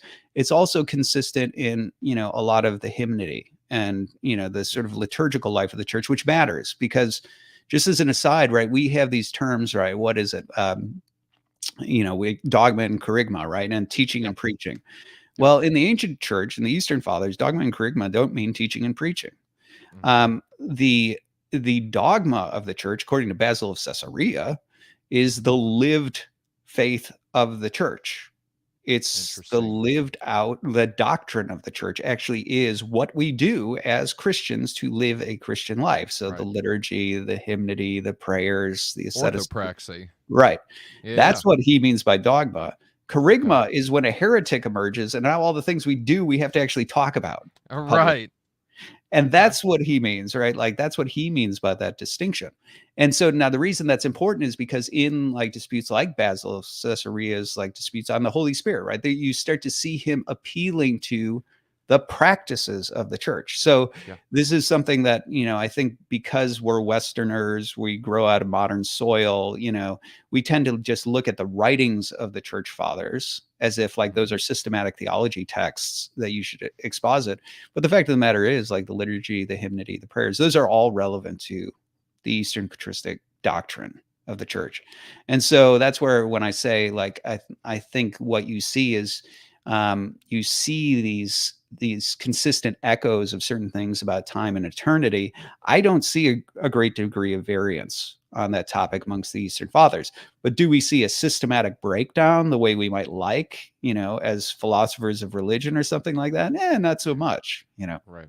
Okay, fair enough. I appreciate that. Now, so I want to turn it over to Dale because I know you had a follow-up, I think, unless Nathan answered that for you, Dale. Yeah, I think I'm good to move on to question 4. All right, go ahead, brother. Cool. Yeah. So Tyler and myself, we interviewed Dr. Bradshaw as well, at least twice on our show, and he was mentioning to us that some of the church fathers, such as Gregory of Nyssa, held to kind of a limited form of middle knowledge. So they don't go as full on Molinism, but they more or less have kind of some kind of middle knowledge, which would fall under a simple foreknowledge view. And we just want to know, like, how would you describe the views of the fathers in this regard? Do you agree with Bradshaw? Do you have some slight disagreement? So no, I mean, my understanding of what David would mean by that, I don't think we disagree. But let me just sort of break down, since Tyler brought up earlier the Substack, piece that's supposed to be coming out in a different sort of more formally academic form as an article on why would God make the damned. And in that piece, I actually make the claim that the Eastern Fathers, and here I'm relying specifically on John of Damascus and his On the Orthodox Faith, he actually says, well, God doesn't know that the damned will be damned before he makes them. And that's basically what I start to build off of in that piece. And so, and what's noteworthy is that John of Damascus on the Orthodox Faith, that work is meant to be his writing his own synopsis of the summary of the fathers, right? The consensus of the fathers. So John of Damascus does not see himself as innovative. He sees himself as representing the majority view of the Eastern Fathers on this topic. In fact, he makes very explicit that he doesn't want to add anything of his own here to this. So he would not be taking credit for that notion. Now, I know that, and so in this sense, what I basically argue in that piece is I argue that God's knowledge, while he has foreknowledge of the future, he has foreknowledge of the future because it's future. What he knows is real things, right? And so as opposed to having a sort of hypothetical knowledge of things that would be if. And so that's really sort of I didn't know that that's what emerges and sort of prompts this question, or at least I presume that's what prompts this question. Now, David is right that every now and then you have certain speculations that emerge with the Eastern Fathers where they're like, well, maybe God knows that if this were the case, then this would happen, right? And you do find every now and then something along those lines. But I think there's a couple of different things here. First of all, what you don't find in the Eastern Fathers is you don't find them talking about hypotheticals related to beings that don't exist, right? So there is no talk of, the hypothetical, John, who would be the child of so-and-so if, whatever the conditions may be. The hypotheticals always have to do with conditionals related to a specific situation in which an existing being finds themselves. And so in this sense, there is some toying with maybe there's some hypothetical knowledge. But I wouldn't even call that middle knowledge, because I think the fact of the matter is what the main thing that the Eastern Fathers are concerned with is saying that God knows things that are real, right? And this is the thing that I'm going into in the letter, is that we have a tendency to talk about God having knowledge of things as if they're real when they may not in fact be real. And I can flesh out more what that means. But since the main point that I'm making there is that for the Eastern Fathers, God's knowledge is of real things, and there is no object for God to know. There is no damnable object, right, for God to know unless and until he chooses to actually make that object that would be damned. That's John of Damascus's point. And so the fact that, somebody could know hypothetically, if I deal with this person in this way, this is going to be how they react. Well, we do that all the time.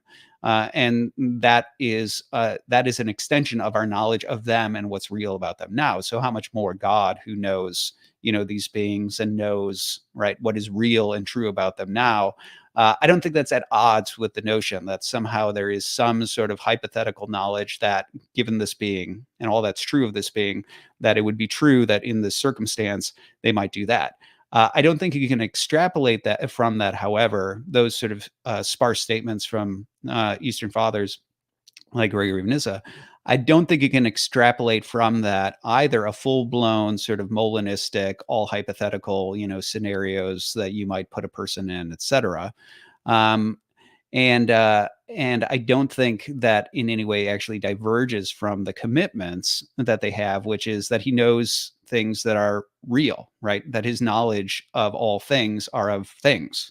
And so when you're talking about a being and you're talking about, the sort of hypothetical, sort of what would be, right, what this being would do, were God to treat them this way, like let's say Pharaoh, right? This is certainly the case, right? That God says that he knows that he's going to harden Pharaoh's heart. And according to the Eastern Fathers, the interpretation of God hardening Pharaoh's heart is just that he knows if he shows up and he says, I'm God and you're not, and I'm telling you to do something, he knows that Pharaoh is prideful and that will rub him wrong. He will bristle and he will resist, right? And he will grow hardened in his heart. I don't think saying that, like if God had said, well, I know that Pharaoh would harden his heart if I show up and declare that, but I'm not going to do that. I don't think that would give you a Molinism, right? Like that would just be a declaration of understanding, knowing Pharaoh and what's real about Pharaoh, and understanding that God showing up and declaring that would harden his heart. So that's where I would say, like, I do think what you have in the Eastern Fathers is that there is some limited understanding of some, conditional truths related to what is, but I don't think what you have is a full-blown view of Molinism following from that. And I think their consistent position is really two things. One, that God knows things that are real, and to be real, they have to be grounded.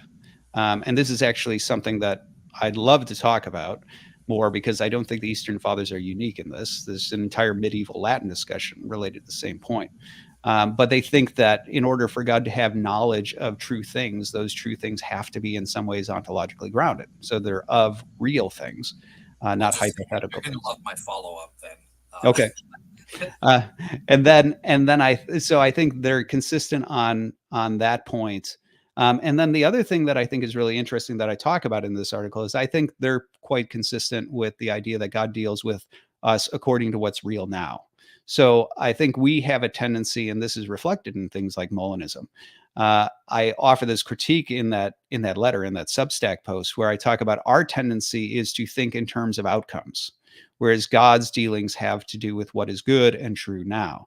And I think this is actually in the letter I pull from Tertullian on this, obviously not an Eastern Father, but I will say that, like, I think it's completely reflective of what the Eastern Fathers have to say, which is that when asking why would God make Saul king when he knows he's going to be a bad king and he's going to regret it, right? Like, why would he do that? And Tertullian's answer, which is very interesting, is he says, well, it would be unjust for God to deal with Saul on the basis of sins he has not yet committed. Right. And this is kind of the Minority Report scenario, right? The movie Minority Report, where people end up in prison because of future murders that they haven't yet committed, right? Something like that. And Tertullian's basically saying the same thing, that if God decides, if Saul is a good choice for king, but God decides to not make Saul king because he's eventually going to be a bad king or something like that, that would be functionally punishing Saul on the basis of sins he has not yet committed and will never commit because he chose not to make him king. And so there is this certain presentism, right, about this, where it's like God deals with us according to what is real and true now. And I think that is very consistent with the way the Eastern Fathers think. They think about God as provident. And in this sense, what God does, what he's concerned with, is the good, right? And the good is ultimately ontological in their thinking, right? The good of an eye to see, the good of an ear to hear. Whereas we tend to think like utilitarians, where we're like, but I want to know which ruler, if elected, is going to bring about this law that I want to happen, right? And that's where I draw a distinction in that letter, where I'm talking about the Eastern Fathers and their understanding of providence. They really do push the idea that God deals with present realities, and he deals with realities according to what is good, not necessarily what gets the desirable outcome. And so anyway, there's a whole host of interconnecting things here, but I'll sort of leave it there to kick us off, and you can tell me what direction you want to go. Yeah, so I know Tyler has a follow-up after me, but my follow-up, so look, you're gonna love me. Let's get into that grounding question, because that's something that I think could be a slight bridge, right? So here's my kind of unique idea. I am a truth maker maximalist. So I think I agree with the fathers. Apparently, I didn't know this before, that there has to be something real to ground these future counterfactuals of creaturely freedom, as Molinism, right? Mm-hmm. And I think there is something real that we can ground these hypothetical statements in. It's God's causal power. That's a real thing. God is a real thing that has powers that actually exists in the here and now, so to speak. And God knows if he actualizes his causal power in one way versus another, what will entail from that. In that way, he can know, it is grounded, what a free creature would do in situation X versus situation Y and stuff like that. So I'm just kind of curious, what's your take if I answered in that way? Do you think that? Yeah, so I would agree with the first part where it needs to be causally grounded, that these truths have to be metaphysically grounded. So I'll just say this, right? Like starting with that part. Um, uh, there emerged a sort of late modern, contemporary approach to logic, where modal logic became largely semantic, right? It had to do with whether or not these words are put together and yield some sort of formal contradiction. And if there's no contradiction, it's logically possible. And if there is a contradiction, it's, modally impossible, right? And so like that, that's where like it became less metaphysical and more semantic. But ancient talk about possibilities was highly metaphysical. So it's interesting, in certain medieval writers, it's pretty obvious that possible means the potentialities of matter.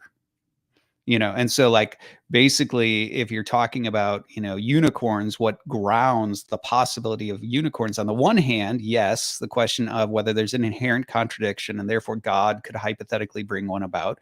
And also on the other hand, matter supplying the potentiality to, bring about, right, to take on the properties that are here identified as coherent, and now you've got a unicorn, right? So there was a metaphysical undercurrent to talking about possibility. And I think that is an important feature of modality. I'm not sure what we're doing if we're just talking about words and, whether words create, problems with each other. I think we do need to talk about metaphysics. Now, in terms of the, then the disputes regarding, foreknowledge in the future, these disputes were, early on, like with Aristotle didn't think future counterfactuals had any truth value. And that's why, he suggested that the law of excluded middle, which says that, a proposition has to be true or false, doesn't apply to, future contingents. And that's how he bypassed, the sort of settled nature of the future. But obviously Jews and Christians who believed that there was such thing as prophecy and God having foreknowledge, they had to grapple with this, reality that it seems that there was some sort of truth value to, future contingents. And so the question was how, right? How are those grounded? And I think a lot of contemporary discussions sort of tend to flatten the discussion, right? Where there's just like the simple knowledge, right, that God knows all things, and so he knows all future, contingent, whatever it is. You have the Molinist model, where there's this knowledge of hypotheticals, and then then there's the one that's selected, which actually is the one that's going to come about, things like that. You've got open theism, obviously, where they're denying the truth of future counterfactuals, things like that. But I think in the medieval discussion, what's interesting is there's sort of a contemporary myth, that, at least this is my impression, that the contemporary discussion has sort of this flattened, it presumes the historical discussion has always been flattened, right? Like the traditional view is just that God knows the future, simple foreknowledge, period. And the fact of the matter is, the discussion about divine foreknowledge and the metaphysics and the grounding of it is actually highly dynamic if you look at the medieval discussion. What you see is, if you look at the medieval discussion, you've already got people asking questions like Henry of Ghent, right? Henry of Ghent is asking, well, or we could even look at Thomas Aquinas, right? So by way of context for this, for folks who are unfamiliar with like intellectualism and voluntarism, right? There is, in medieval faculty psychology, there's the presumption that a rational mind, has the faculty of intellect and the faculty of will, right? You have these two different faculties. And what happens is that the intellect has the job of like, making judgments, right, about certain things. I'm hungry. Should I eat? Should I not eat? And if so, what should I eat? And so on. And it's making these connections between means and ends, right? These different judgments. And then the will, though, is the thing that moves you into action, right? So we know what it is to make a judgment, but you still got to like actually do it, right? And so the will does that. And the dispute in the medieval period between intellectualism and voluntarism was a dispute over, well, which one drives the train, right? And so intellectualists said, like, reason does its thing. It's just like, okay, if you say so, and it just does it. And so the act of will just follows naturally from the judgment. Whereas in voluntarism, what you end up seeing is they're like, no, because we know what it is to reach a judgment, but then like hesitate to do it, and or maybe say like, let's rethink it or whatever. And so they insisted that the will actually has the capacity to redirect the intellect, to interrupt the process, etc. And so they put the act of will sort of as the one that makes the final determination and is driving the train. Well, that's all relevant when it gets to divine knowledge, because somebody like Thomas Aquinas wants to say that the essence of God is to know all that is knowable. And so what you end up having here is that, according to Aquinas, you do have God just knowing all knowable things, including contingencies, which, according to Aquinas, are brought about by God's essence, right? God being the first cause, and knowing his essence, he knows the first cause. Knowing himself, he knows all the effects that follow from him, and so on. And so there becomes this sort of like intellectualist knowing himself, and knowing himself as first cause ends up knowing all the contingent things. Now, there is a lot of worry amongst voluntarists that Aquinas' intellectualism leads to a form of fatalism, right? A form of necessitarianism. And incidentally, I think that's a justified worry, but that's what voluntarists worried about. And so people like Henry of Ghent pressed this point, and they pressed specifically, Ghent being a voluntarist, pressed specifically the question of like, well, is there anything for God to know unless God decides to bring about the contingent things? Like, when you say a contingent thing, contingent on what? And the answer is God, right? And so Ghent's basically suggesting, sure, God knows all things that are knowable, but unless he decides to make stuff, there's no stuff for him to know. And so that's where Ghent ends up flipping that, and rather than making the intellect primary in the knowing of the thing, which would get you a type of simple foreknowledge, what you get Ghent suggesting that the will first decides to produce contingent things, and then the intellect, knowing what the will has decided, then by extension of knowing the will, then knows the things. And John Duns Scotus comes along and does his very subtle Scotistic type thing. He is very subtle, where he's trying to suggest, well, we don't want to have that the divine intellect infers these types of things, right? Like, we don't want to make it inferential. So we do want to say that the divine intellect, sort of necessarily knows all that is knowable. So we're going to agree with Aquinas on that. But we still do want to suggest that the will has to ground stuff for there to be stuff to be known. And so this is where he's sort of like, Aquinas has this sort of simple sort of thing happening. You have Scotistic things. I had to. I'm sorry, I didn't mean to throw you off. You have Ghent, who is basically saying the will grounds these things, and then the intellect knows the will, and by knowing the will knows the things it causes. And you have Scotus saying like, no. God knows all things that are knowable. The intellect just does that. But what is knowable, what is, becomes expansive as a result of acts of divine will, where contingencies are sort of like wrapped up into that.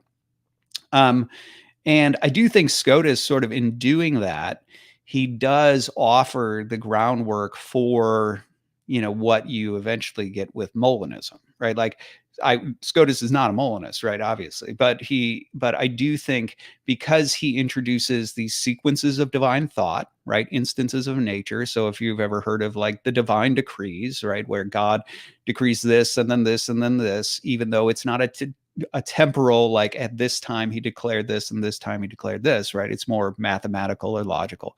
Scotus is the one who introduces that and gives us the vocabulary of instances of nature to talk about the sequencing of divine decrees. And then with that, Scotus is the one who also gives us the basis for God grounding contingencies and so on. And so I think once you have that framework, now you have the framework for the discussion of Molinism. And I think that's where the Molinists are coming along and saying, well, sort of like, well, there's the stuff that God, the necessary truths that God knows, like mathematics. And then there's like the future stuff that God knows, right? What we'll call his free knowledge. But then in between, there's this middle, which is these sort of grounded hypotheticals and so on. Now, there were a couple of different critiques, I'm sure of middle knowledge. One of the critiques was just what's in the middle. Like there was a question of saying, well, either these truths are necessary and they're part of God's necessary knowledge, or they're free and then they're part of his free knowledge. What's in the middle? right? And so that was one of the critiques, that just saying like, are these hypotheticals just there and God just discovers them, in which case they'd be part of his necessary knowledge, and then that raises questions about why contingencies of will are somehow necessary, and how you would, bring those things together, or are they freely brought about, and in which case, what have we really added, and what does it mean? What's their ontological status, right? These hypotheticals and things like that. So that was part of the objection. There was also objections related to the indifference of will, but I won't get into that. There's a specific theory of freedom that the Molinists introduced that people thought was incoherent. But that's a whole nother side discussion, which you can read about in my Leibniz book if you're interested in that. But I do talk about that because it's relevant to Leibniz. But so then that's where you get that whole sort of Molinist theory. Now, the reason I bring that up is to say that if you understand that history, you understand that, a lot of the objections that I saw, and I was not an evangelical when the open theist thing was happening. I was a process guy. I was more radical than, open theists. I was like, oh, welcome to the party, right? Like, so when they were starting to toy with things like that, but I sort of observed it from the outside with glee, watching, the evangelicals eat each other over, this sort of topic. And, I was, so that was, and my observation of it as somebody who's looking at this from the outside, I thought there's a tremendous amount of historical ignorance with regard to some of the critiques of, open theism, right? Because the open theists were, they were obviously siding with Aristotle. They don't think there's any ontological status to futurities. And so the whole point was to say, yeah, God's omniscience. He knows all things that are knowable. And we just don't think the future is one of those things. And that would be omniscient. And people are like, that's not omniscient, right? And they basically said like simple foreknowledge is the only way, that omniscience can function. And and if somehow the amount of things to be known expands, then that's not omniscient and so on.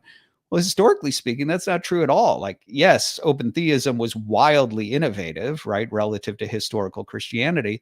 But clearly guys like Gent would say like, sequentially, right? There's the contingent stuff is only there to be known because God brought it about. Scotus is suggesting the same thing.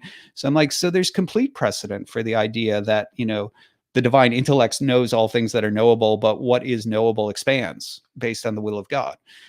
So it's like, that's not really, historically speaking, that's not the heretical part about, open theism.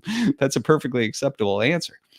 So anyway, that's all context in order to say, like, I really do think that the entire discussion of the relationship between ontology and contingency and God knowing and all that sort of stuff, it's there in the Latin West before the contemporary discussion.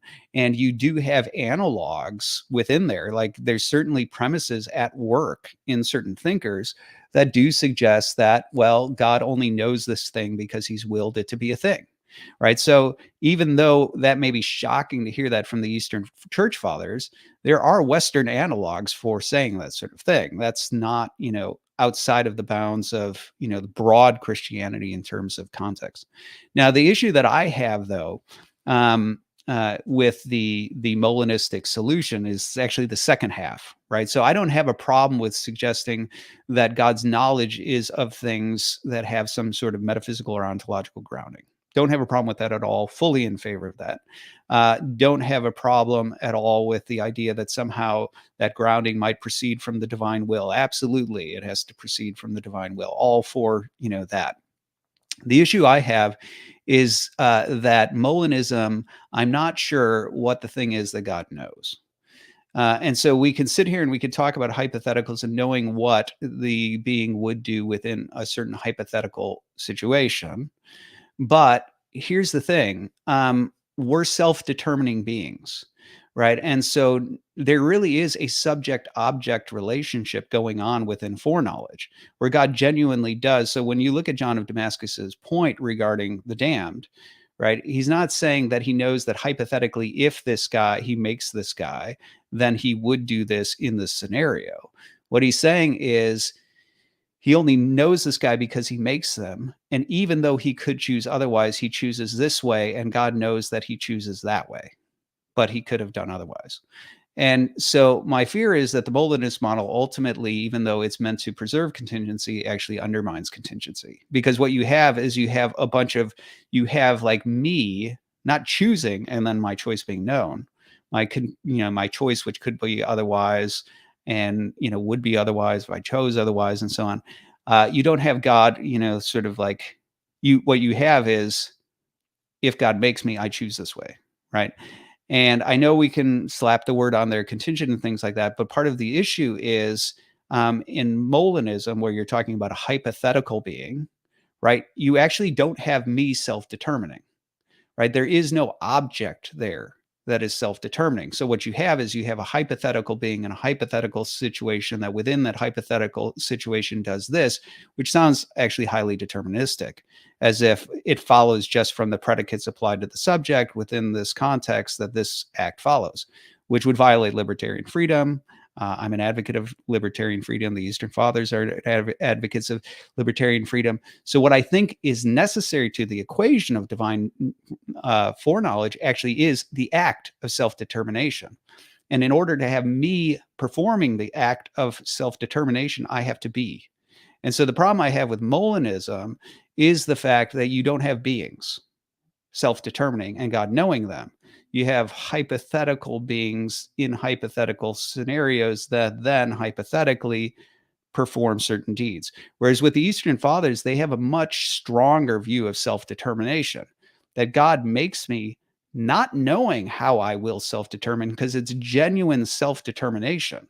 And then having chosen to make me so that I am actually real and part of the fabric of reality, now I self-determine, and God then knows that in a subject-object way how I have self-determined. I don't think you have that in Molinism. And so, like when I talk about hypotheticals, right, that the Church Fathers sort of opened the door to, I don't think you have in them like this sort of spidering out into all sorts of different hypotheticals. I mean, something, I think something more, sort of grounded. Like when I'm talking about, like, I know my boss, and my boss is this kind of man. And so if I go in and I ask him for a raise, I know he's going to say this, right? Like, and that's us with our very limited knowledge, but it's still grounded in something that's real about him. And I think that's sort of the way that the Eastern Fathers talk in hypotheticals, or in certain things that I don't think they're even talking about hypotheticals. So I know that whenever David and I have had conversations about this, right, he'll bring up like Gregory of Nyssa's speculation and on virginity about like the fall. Well, that's that's knowledge of an actual thing, right? It's not a hypothetical knowledge. It's God now knowing, having made them, that they fall. God does this. And so I don't think that's actually Molinism or anything close to it. So there you go. I mean, that's my very long answer to your very short question. It's interesting that you bring that up too, Nathan, with the contingencies that we see in the scriptures. You have the Tyre and Sidon, right? They would have repented, or Sodom and Gomorrah. They would have repented if the miracles were done in them that were performed in Tyre and Sidon. And you have all the David being another one, with Saul chasing after him.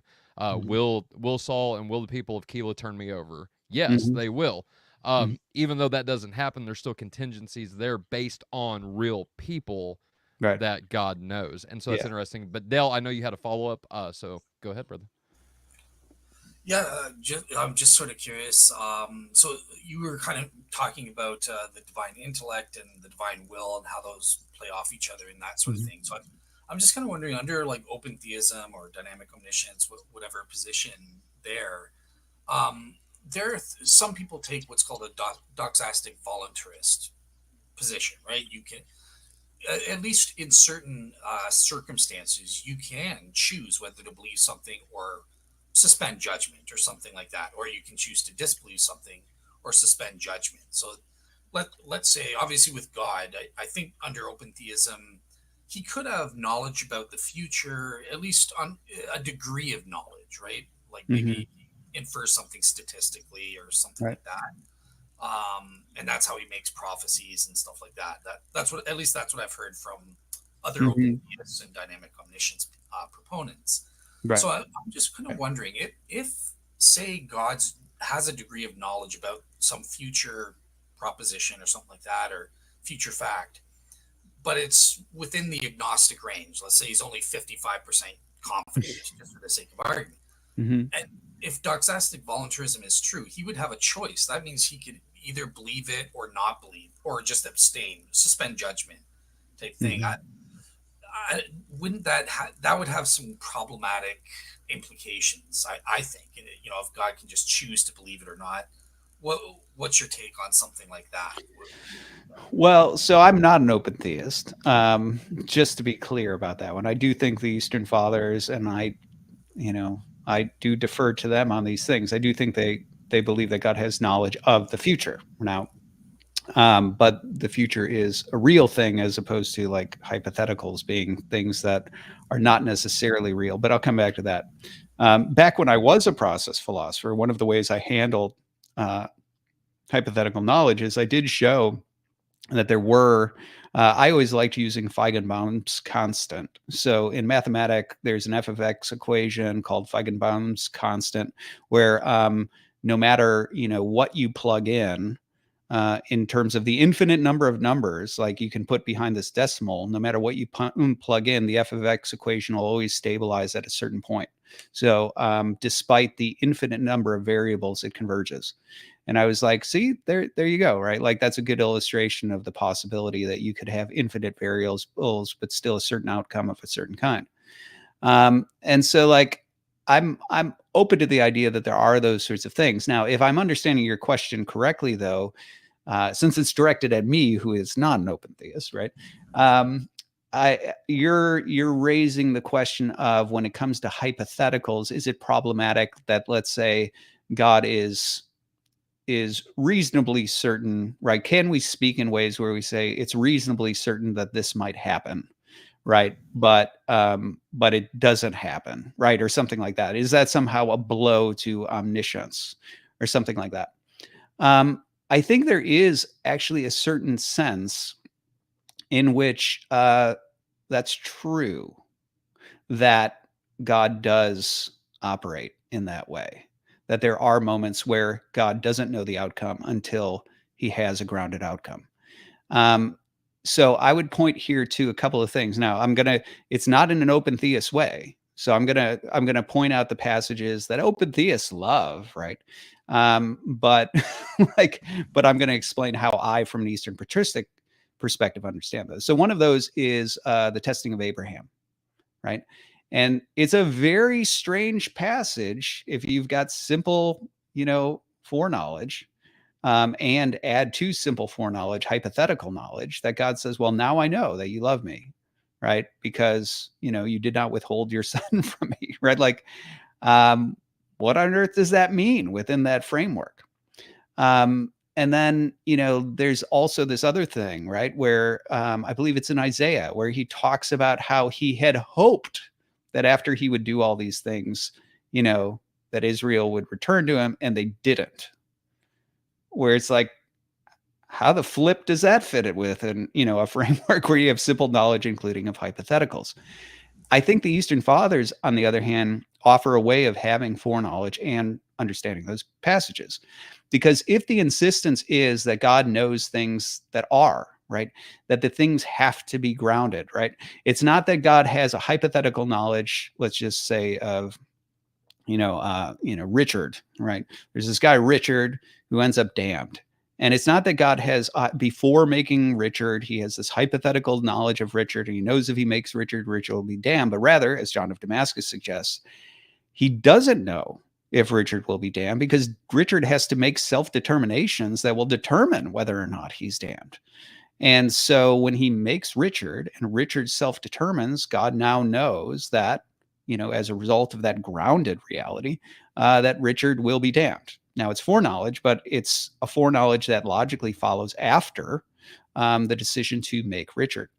And I think this offers a way of understanding these passages.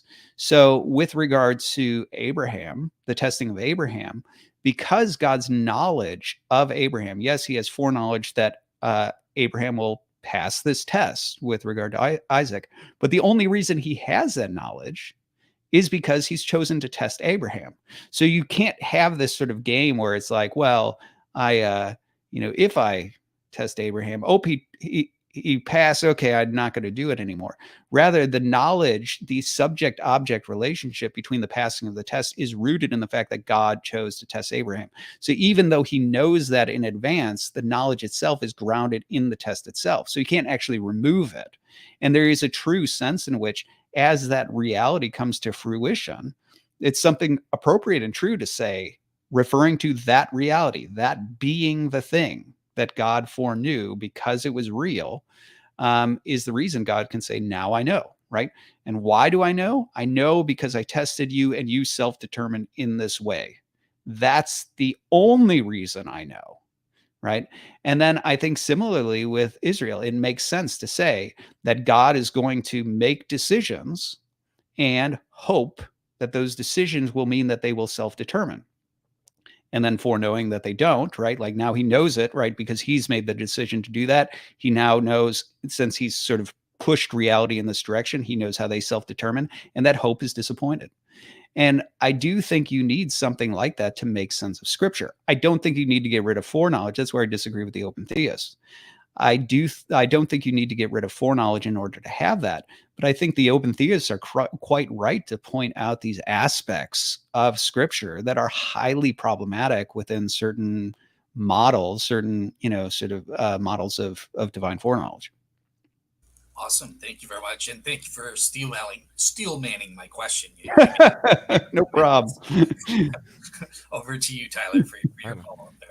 Yeah, just out of curiosity then, so bringing the essence energies distinction kind of into the conversation at this point, can we as Orthodox Christians say with any real sense that God's knowledge is dynamic, or does foreknowledge throw that out the door? No, I think it's absolutely dynamic, right? For the reasons that I just mentioned. So a couple of things here. Right. So I'm not going to presume that your audience knows, like I presume you know the essence energies distinction, but I'm not going to presume every listener knows the essence energies distinction. And fair enough. Yeah. Yeah. So let me start with that, right? Because I think this is really, really essential to this discussion and all the metaphysics of it. And so within the Latin West, right, there is, actually, I'll start with the essence energies distinction, and then I'll talk about the contrast with the Latin West. Okay. So the essence energies distinction has a long history. We'll try to make it short. And that history is basically this, right? Like that Aristotle initially develops this distinction, right? This distinction between, sort of an operative power or an energy or an expression of a nature and the nature itself, right? And this becomes really important to his unmoved mover argument, all of this sort of stuff, because energies, energia, refers to this certain type of perfect and complete motion, certain perfect and complete activity, as contrasted with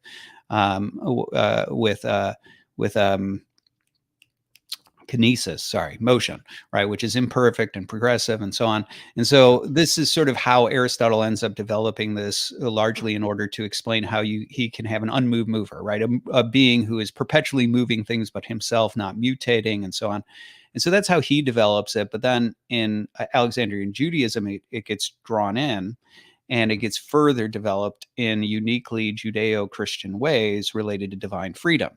And I say it's developed in that way because for Aristotle, Aristotle's God is not really provident, not the way we think of provident, right? He's not paying attention to us, right? Because of a problem of perception that would make him mutate, but we don't need to explain that.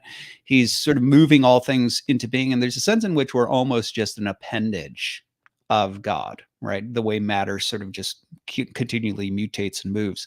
Right. And so he's not really, he's always underneath that process, right? He's always the first cause of that process, but he's not freely or proactively causing that process, by will, right? And this is where like people like Plato and Aristotle use will with regard to God, but it's not always obvious that they mean like contrary choice or free will, because he's a metaphysical principle, right? Right. But not the Jews, personal. Right. But the Jews are like, well, he shows up and talks to people and relates to them like as a friend and like, makes choices and stuff. So they're like, I think we maybe need to like talk about that.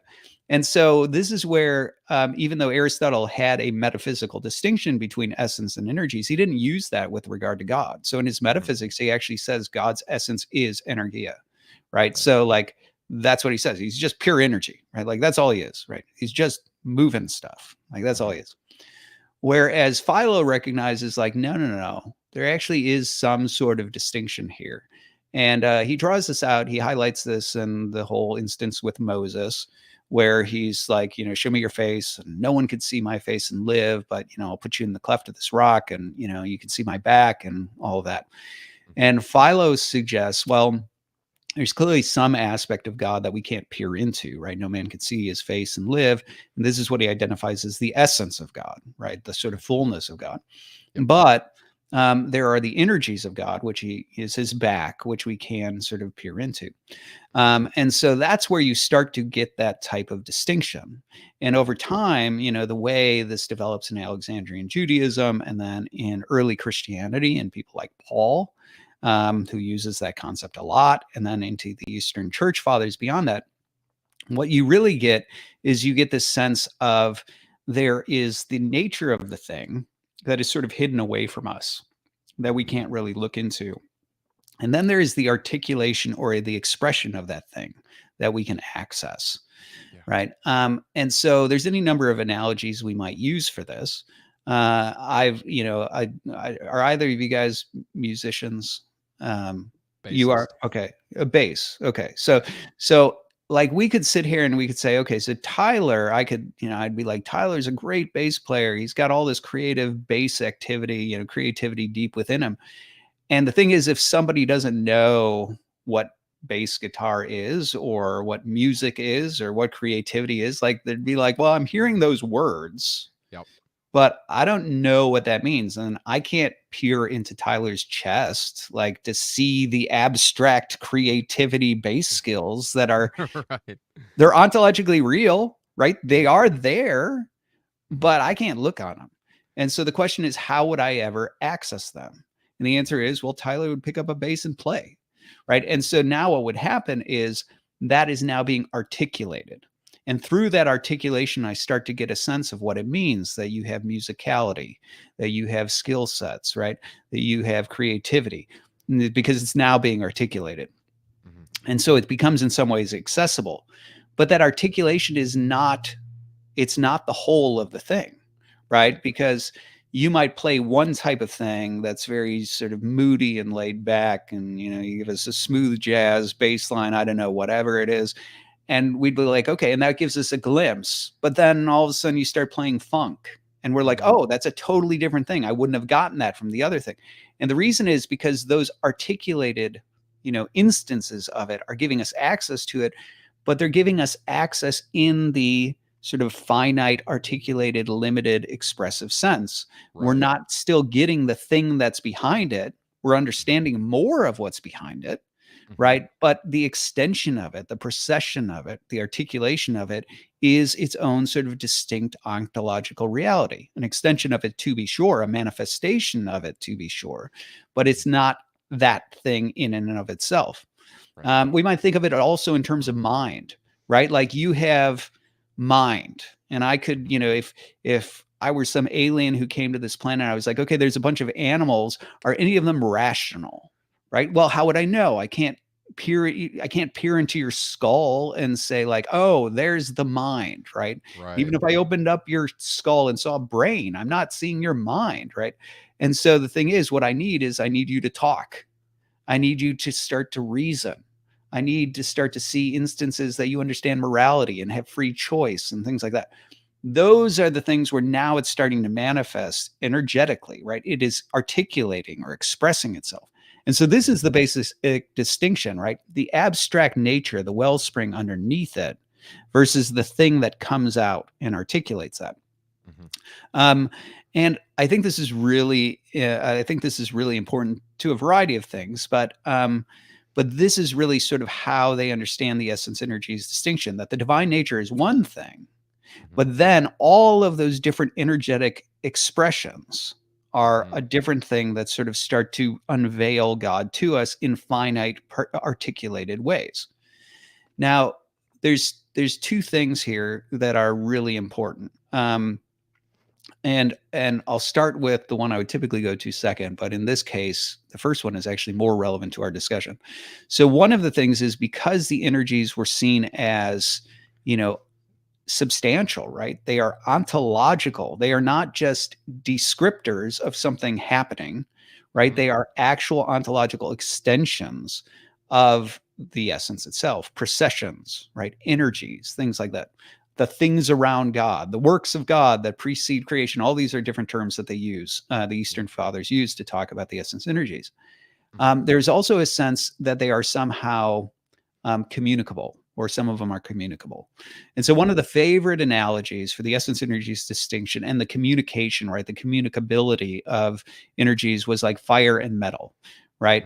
That how the nature of fire expresses itself is through the operations of illumination, right, heating and lighting, right? Those are its expressions. And they're like, and if you take iron and you put the iron in the fire and it starts to glow and to burn and you remove it, it's still glowing and burning. Now, it's still, by nature, its nature is metal, but the energies of fire have taken up residence within it. The heating and lighting articulations, like the ontological reality of those, have taken up residence and been, communicated to it. And the reason that was important was because that was critical to how Alexandrian Judaism and then Christianity started to understand the relationship between creatures and the spiritual realm. Like the Maccabees are energized by the holy angels for war, right? That we think about this with regard to demoniacs. It's not that demoniacs are just like puppeteering from the outside a machine, right? They're energizing. Your soul is porous, right? Like you as a spiritual being have a porous soul, just like you've taken air and food and water from that environment and becomes part of you. And if it's toxic, it makes you sick. If it's good, it makes you healthy. Like, so spiritually, you are porous and made to take into yourself spiritual realities. And how does that happen? By the transference of spiritual energy. And so that might happen through a saint, right? It might happen through an angel. It might happen through a demon, right? And so this is where, like, demoniacs were understood to be energized by the devil, which is exactly what Paul says in Ephesians, right? Where he says the children of wrath who are energized by the devil, right? And then even, the holy ones, prophets or the Maccabees, right? They're energized by holy angels, and all of these things are ultimately energized by God, right? So when you're talking about things that are holy, right? They are holy by extension. Okay, so that transference is critical to how the Eastern Fathers think about salvation, about the gospel, about time and eternity, both of which are identified as energies. The angels are said to be eternal. Why? Because they participate in the divine procession of eternity. But anyway, that's another thing. I know you talked with David about some of that sort of stuff. But here's the other thing that's really important, is that for the Eastern Fathers, divine attributes refer to energies, not to the essence. Right. So in the Latin West, here's the contrast that I think is really, really critical. In the Latin West, and this was part of one of the reasons I became such an opponent, such a severe opponent of the Latin West, and concluded I think you end up being Spinoza if you actually follow this road, is that Augustine, in being persuaded of the Platonists, right, the way he was early on, he ends up concluding that God is a super simple essence. Okay. Now, what that means is, if you're thinking in Platonic terms, Augustine has a somewhat simplified metaphysic, right? You have the forms, right? Plato's forms, which are the abstract natures or essences of things. The forms are the ideas. You have material copies. And then you have God, who is the good who transcends the forms and generates the forms. And so that's kind of his metaphysic. Now, the reason that's relevant is because what you're talking about is when you're talking about individuals, right? So you and me, multiple instances of a thing. So the form human is one, but there are multiple instances of human because we're material copies, right? That's where you get number and multiplicity and things like that down here in the material realm. It's also where you get accidental properties, right? So you're that height, I'm this height, you're that width, I'm this width, you're that color, I'm this color, et cetera, right? Yeah. Those are accidental properties, meaning they are things that don't affect whether or not we're human, right? A square, it doesn't matter what color you are. If you're a human, you're still human. It doesn't matter how tall you are. If you're human, you're still human. A square, right? It doesn't matter if it's red or blue or green, if it's, 4 foot or 1 foot, right? Like it's still a square as long as it has the 4 sides, it has the right angles, all that. Right. And so that's essence, right? Those essential properties versus accidents. So, well, matter in that metaphysic is the realm of accidents. So it's the realm of multiplicity, it's the realm of accidents, and so on. So inevitably, as you move up to the forms, you get rid of accidents, right? You also get rid of multiple instances of a particular thing. There's only one form of square, right? And then above that with God, you get a super simple essence, meaning God's just one thing, right? Yeah. And this is where you get that sort of peculiar notion in people like Anselm and Aquinas, where it's like all the attributes are really the same attribute. They're all just different names for this one thing, right? This one simple essence. Yeah. Now, I think that is wildly problematic, to say the least, for a host of Christian doctrines. I think it's problematic for the Trinity. I think it's problematic for the Incarnation. I think it's problematic for things like divine knowledge. Because here's the thing. I think one of the tricks, like with regard to divine knowledge, that the Latin West and scholastics try to fix, right, is they do a sleight of hand between contingent and eternal. Okay. Right. And so part of the question, right, part of the problem that Aristotle had with divine perception, Aristotle, as I said, doesn't think that God's paying attention to us. Why? Well, because Aristotle's God, his primary trait is that he's not mutable. He doesn't change, right? He doesn't mutate. He doesn't become something else. But the problem is Aristotle recognized that if you're looking at me and I wave my hand, I have caused you to mutate. Why? Because by perception, there is a shifting image inside of you right now, right? So there are properties that have taken up residence and are shifting. Okay, so I've caused you to mutate. You're passible, right? Meaning you can, be changed by something outside of you. That's right. And Aristotle's like, well, clearly God, if he's totally immutable, like that can't happen. So no, right? Problems. Well, that creates problems, right? And so Augustine offers the basic Latin solution to this when he's like, well, foreknowledge, right? Like the stuff doesn't shift because God has foreknowledge, right? And that becomes the standard way of trying to deal with that within, the Latin scholastics. That's the starting point for sure. But here's the problem. If my choice could be otherwise, then that property, even if it's always been in God, could be otherwise, which means it's an accident, right? But if God can't have accidents, that can't be so. And the same would be true for free choice. God chooses to do this instead of that. That's now an accidental property, even if he always chose to do that, right? If the choice itself is contingent. And this is where I think it's doing a sleight of hand. It's saying always there, so not mutable. And it's like, wait, but if its status is contingent, it could be otherwise. It is an accident. And it could be otherwise, right? And I don't think there's any solving that problem. And so that's one of the reasons why I think the logical, if you're going to hold on to divine simplicity, if you're going to hold on to the Latin scholastic first cause, which I don't think you should, because I think it's an idol. But I think the end result is that you should be a Spinozist. You should just say that all the things that God does are necessary. All the things that we do are absolutely necessary. And it's all just part of the divine essence. It's all just an extent, which is how Spinoza's system unfolds, right? Spinoza does think that. He's an absolute necessitarian. Wow. And he begins his ethics with the ontological argument, trying to demonstrate that God is the only substance. And so therefore we have to be accidental properties of God and extensions of that. And that's how you get, basically to his absolute necessitarianism. And I don't think there's any getting around that. That was on the long list of problems that I had that drove me toward process philosophy and made me an enemy of historical Christianity as I knew it. Sure. Latin Christianity. With the Eastern Fathers, do you have that? The answer is no, right? So first of all, in terms of divine simplicity, yes, they talk about divine simplicity, but they talk about it in two ways. Like one, there is an insistence that God's essence, like he's not a species within a broader genus composed of a bunch of forms. So yes, they affirm that. Like the essence is simple.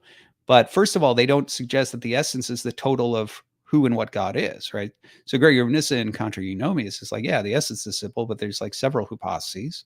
Basil's like, yeah, the essence is simple, but there's like innumerable energies, right? Like, so they don't have that sort of collapsed extreme simplicity with regard to God.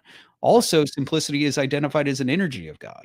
So it's also one of the things that proceeds from God.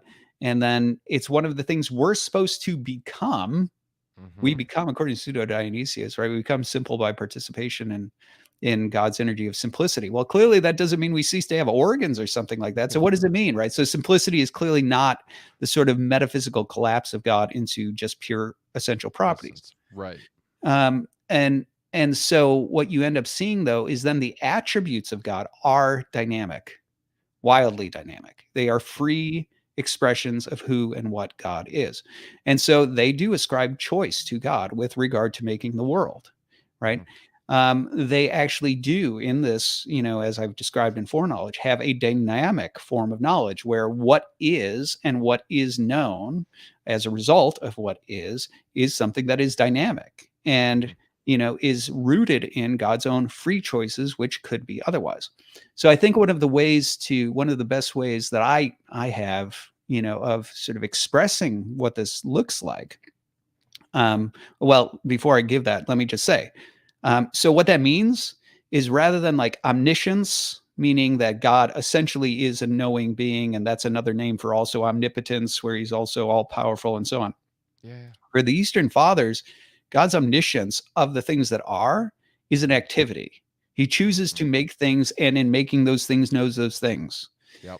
His omnipresence is an activity. He chooses to make stuff and be present with the stuff, right? Like, omnipotence, right?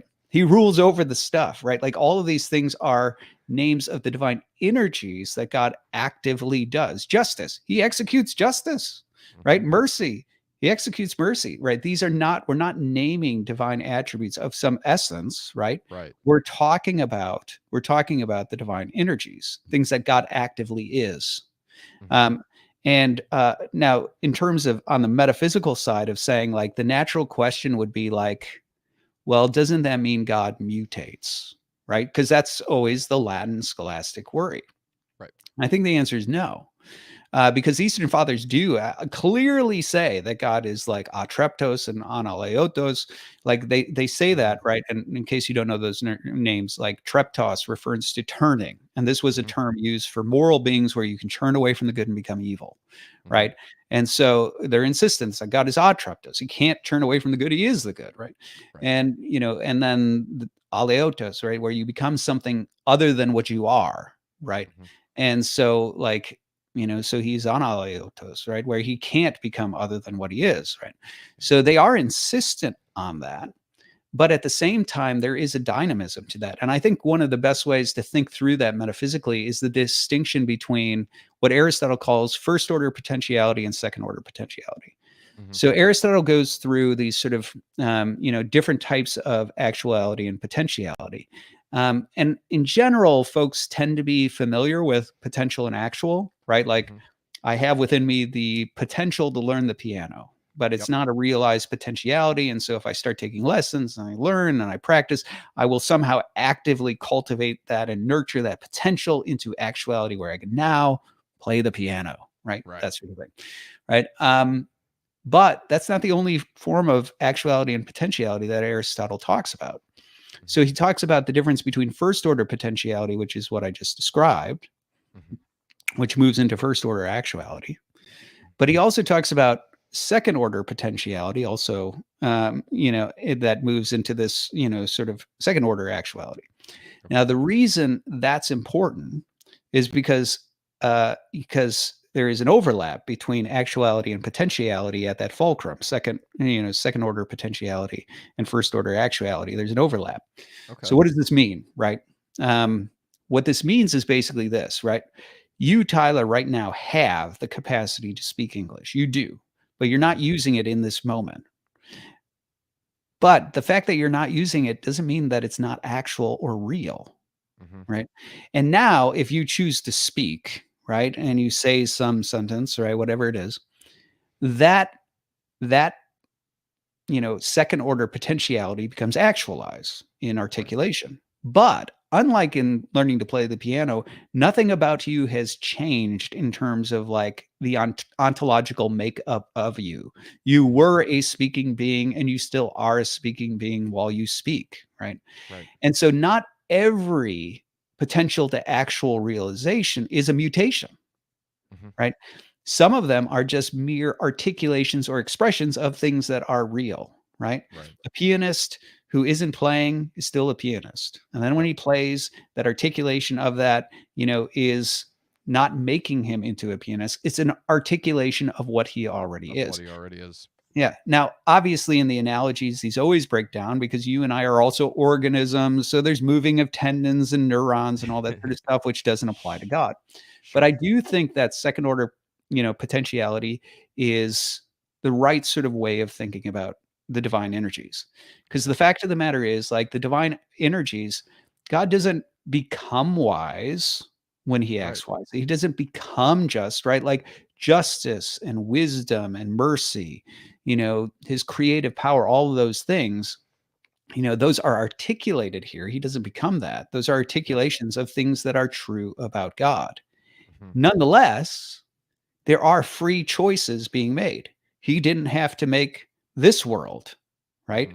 He didn't have to make me, right? There are choices being made. Just like with a musician, right? If Bach were sitting here with me and we were like, okay, Bach, compose something. He didn't have to compose that. He could compose any number of things that would be consistent with his creativity. And so it is with God, right? There are things that there is a groundedness to the divine energies. They express a nature that is there, right? So God's not going to lie, right? He's not going to perform evil. There are things like that. So there's a continuity between the essence and the energies, but there is genuine freedom of how God expresses himself and articulates himself. And that's where I would say absolutely there is dynamism in terms of what God knows, because if we follow the Eastern Fathers and we say, well, he knows the things that are, and there is freedom about what is. And the only reason he knows what is because he has chosen to make it and then allowed it to, in the case of free beings, self-determine. So he knows what they've self-determined and things like that. Of course, there's a dynamism to it. Of course, there's a genuine ontological subject-object relationship with it. So, yeah. I'd say yeah. Amazing. That's amazing, brother. And I am getting it in the comment section, and I'm feeling this myself, is the way you're articulating these things is just making the concept of essence energies, dynamic omniscience, all these different things just so much more coherent. I'm a welder, and so I love the fire and metal analogy, right? Yeah. And I was thinking about this last night as I'm welding, like my metal's getting hot. It's exhibiting these energies that is caused by the molten metal that I'm putting onto it. And then to wrap this up and go to Dale, it makes the passage in Philippians 2:12 and 13 just everything that I learned about that passage as a Protestant with a Calvinistic mindset is totally wiped clean and renewed whenever you learn about the essence and energies distinction. Paul says that God is energizing me to go out and energize what is according to his will and his pleasure, right? And it's just, talk about synergy. That is the synergistic passage.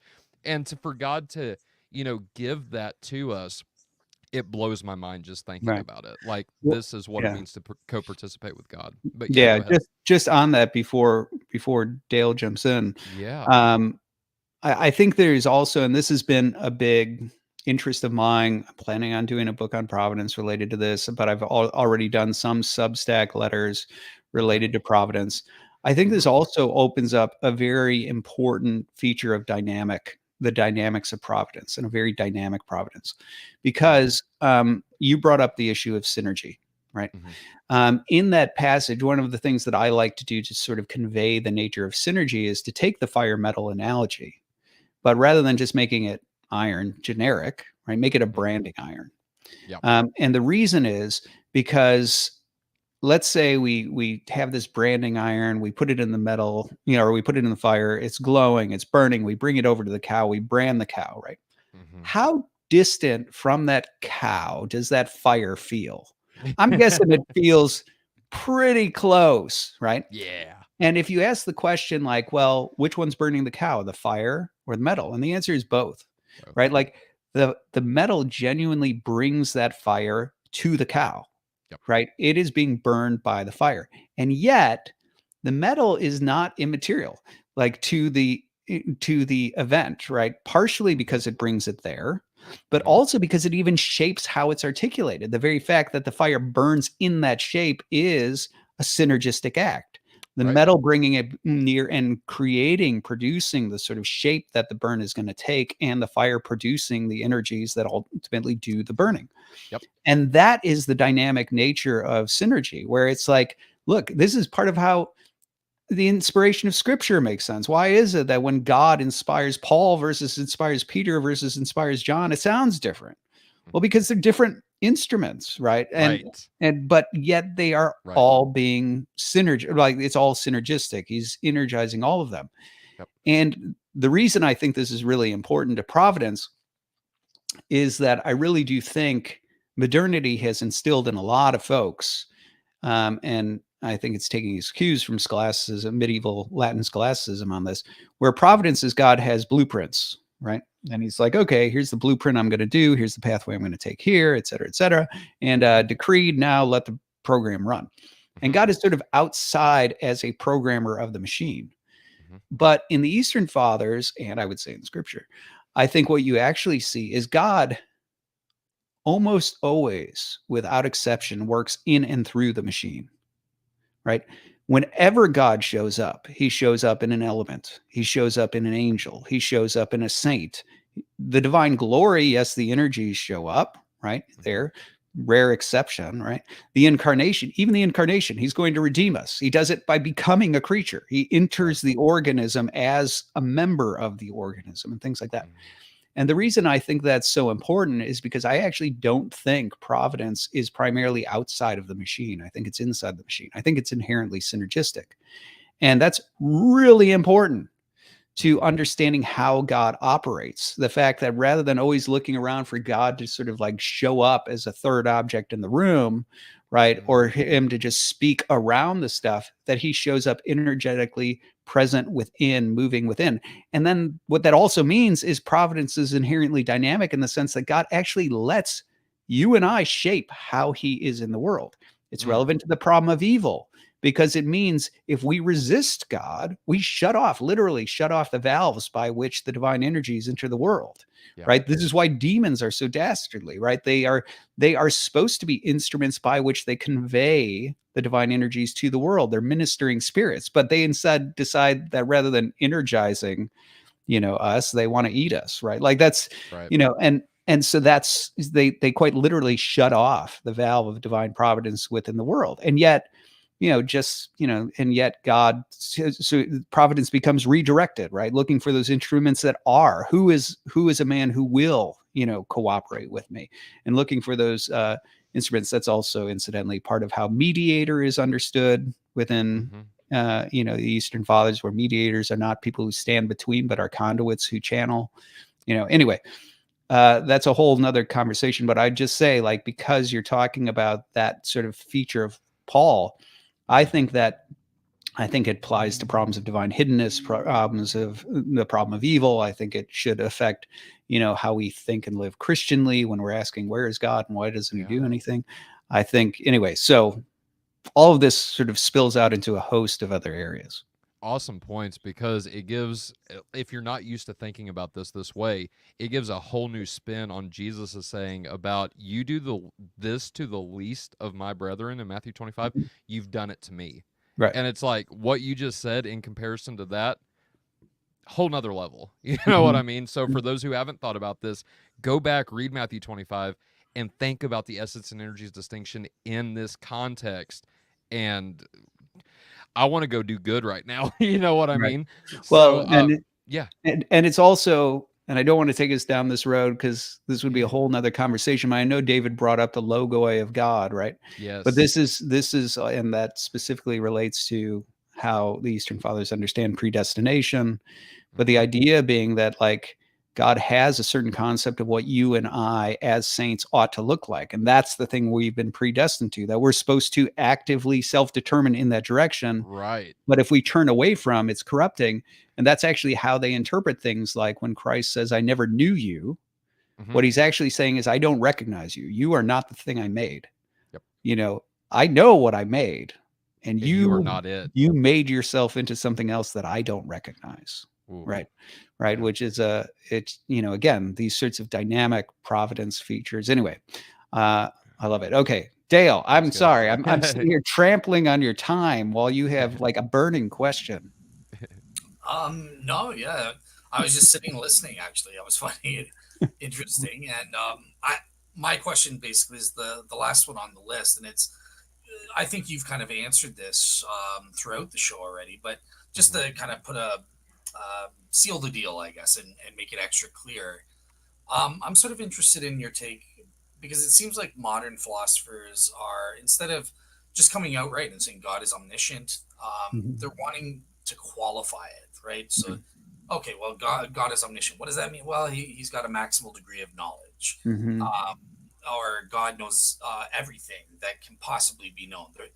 There's this need to qualify what God's omniscience means. So I'm just wondering, like, what's your take on that trend in modern philosophy? Do you think that's a mistake, or yeah? So I do think there's some unfortunate tendencies in the philosophy of religion, and this is part of the compartmentalized thing that I mentioned about academia. Like, I think it's really, really unfortunate that you basically like have classicists that sit there and go through texts, ancient texts, right, and they don't really weigh in on like what they think is true and false, and they don't engage these ideas as if, you know, they matter, right? It's just descriptive. This is what Kant thinks, right? You know, that sort of thing. And then you have philosophers of religion over here who are like doing, you know, sort of constructive, creative stuff, but oftentimes void of a lot of the historical, you know, understanding that's there. I remember, I'm sure you guys are familiar with Alvin Plantinga. I'm sure you're also familiar with Nicholas Walterstorff. So I'm friends with Nick, and I remember when I was first getting to know him and we were talking about certain things, and I asked him, like, I was like, it's kind of weird, like Plantinga does this whole like analytic philosophy thing, but he like never really seems to like look at the history of ideas, because some of the things he's saying, you know, they could really benefit from just, you know, some of the conversations that preceded him. And Nick, you know, who I dearly love, is like, you know, he's like, yeah, you know, I asked him about that once, you know, and he just said, yeah, I don't really want to do that historical work. I just want to do my analytic thing. And I don't think Plantinga is alone in that, right? Like, and Plantinga is brilliant. He's a brilliant analytic mind. And there are a lot of brilliant philosophers of religion who are great analytic minds. But I think oftentimes they end up reinventing, you know, the wheel, right? They're sitting there like sort of fumbling around certain topics, and conversations are driving in a certain direction, and they end up sort of like recapitulating old ideas that you could have gotten there, you know, quicker if you engaged, you know, these giants of, you know, the history of ideas. And I think that's indicative, unfortunately, of that sort of compartmentalizing that happens in academia, where it's like, well, you're either constructive, right, or you're historical, and there's really no sort of synthesis that starts to happen. And that's one of the reasons why my work is oftentimes, you know, some people do not like the fact that I try to bridge those and do a lot of historical stuff while also, you know, trying to bring it to bear on certain topics. But I think that's important, because if not, right, if you don't do that, what on earth are we doing? Like, who cares what SCOTUS thought, unless we think he might be right? like why would we spend all this time listening to folks like that? And so I think the thing is, what I see happening in the contemporary discussion is, I think it's odd that, you know, there's a certain semantic range being applied to omniscience, right? Like, where it's like, because of open theism, omniscience now just means simple foreknowledge. And then, you know, if we're gonna suggest it's not just simple foreknowledge, then we have to get into some sort of other terminology and say, well, it's not omniscience in the classical sense. but that's not the classical sense, right? Like, and so I think what you end up in is you end up in these weird sort of semantic territories where it's like somebody who thinks that, there is some sort of dynamism to omniscience has to in some ways qualify their commitment to omniscience because somehow in the contemporary conversation, omniscience has become sort of synonymous with a certain model, right? But if you look historically, that's one of the reasons why I walked through so much of the Latin discussion to say, like, look, there's plenty of precedent for a very dynamic view of omniscience. Omniscience never meant like simple foreknowledge. That's not what it meant, right? And there were legitimate, in-house, non-heretical Christian discussions about the relationship between what is and what God knows and the ontological grounding and things like that. And so what I would say is I oftentimes have this experience when I look at contemporary philosophy of religion discussions, I feel like many of them become sort of idiosyncratic contemporary recapitulations of older disputes. And that, that it would be better for everybody if those, rather than inventing a new contemporary dialogue and set of options and things like that, that they were put in dialogue with the historical discussion. Because so much of the discussion that goes on today, part of what drives it is saying, well, is that heretical or is it not? Right? Am I allowed to say this as a Christian? Am I not? And obviously in Protestant circles, the answers to those questions are a little looser. But, certainly from a Catholic perspective, if you're a Roman Catholic, saying that I agree with Scotus or I agree with Henry of Ghent or something like that isn't inherently problematic, right? Like these are all within the bounds of what would be acceptable within a sort of Latin tradition. And so in this way, I have no idea what that notification was on my end. I'm sorry. But in this way, what I would say is I would just say that, like, I really do think that the contemporary discussion often suffers from inventing new labels and new boundary lines that that are a disservice to the discussion, right? Because if you have the person, just to put it on the sort of vague outsider perspective, right? Let's say you're a traditional Christian who thinks like, I think I need to affirm divine omniscience because omniscience has always been affirmed in Christianity. Okay. Mm-hmm. And you don't know about the medieval discussion. You just have that impression like that to diverge from that is to compromise historical Christianity. And then you're told that what omniscience means is simple foreknowledge, period. You now are sort of forced into a position of, even if you think there's problems there, you're sort of at odds with yourself because you're like, I don't want to compromise omniscience, but, I think this one is more defensible and so on.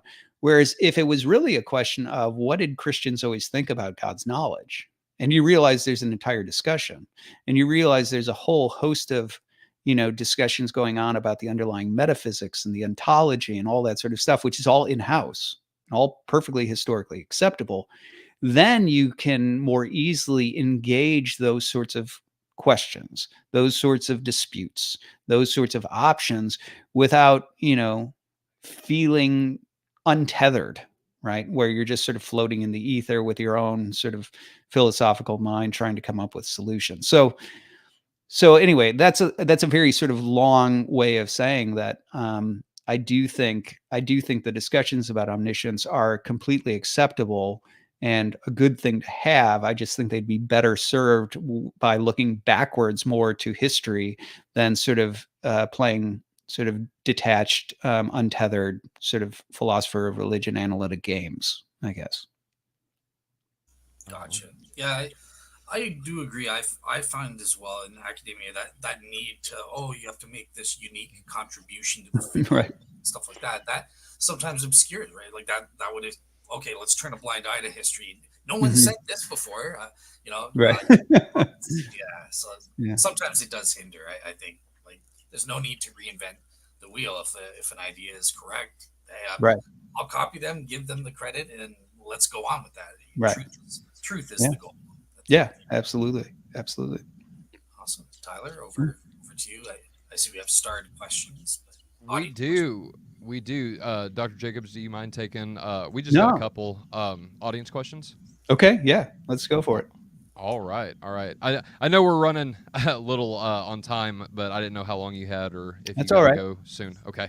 All right. Right on. Well, if you do have a question for Dr. Jacobs, feel free to go ahead and put that in. As always, super chats take priority, but we'll start with this one from Jeremy. For Dr. Jacobs, can you give us an overview or summary of Kronos versus Kairos? Oh, okay. Yeah, I mean, so here's what I'd say, right? So one of the things that's interesting, let me just take this in the direction of what I think is really important to understand about time and eternity within the Eastern Fathers. Okay.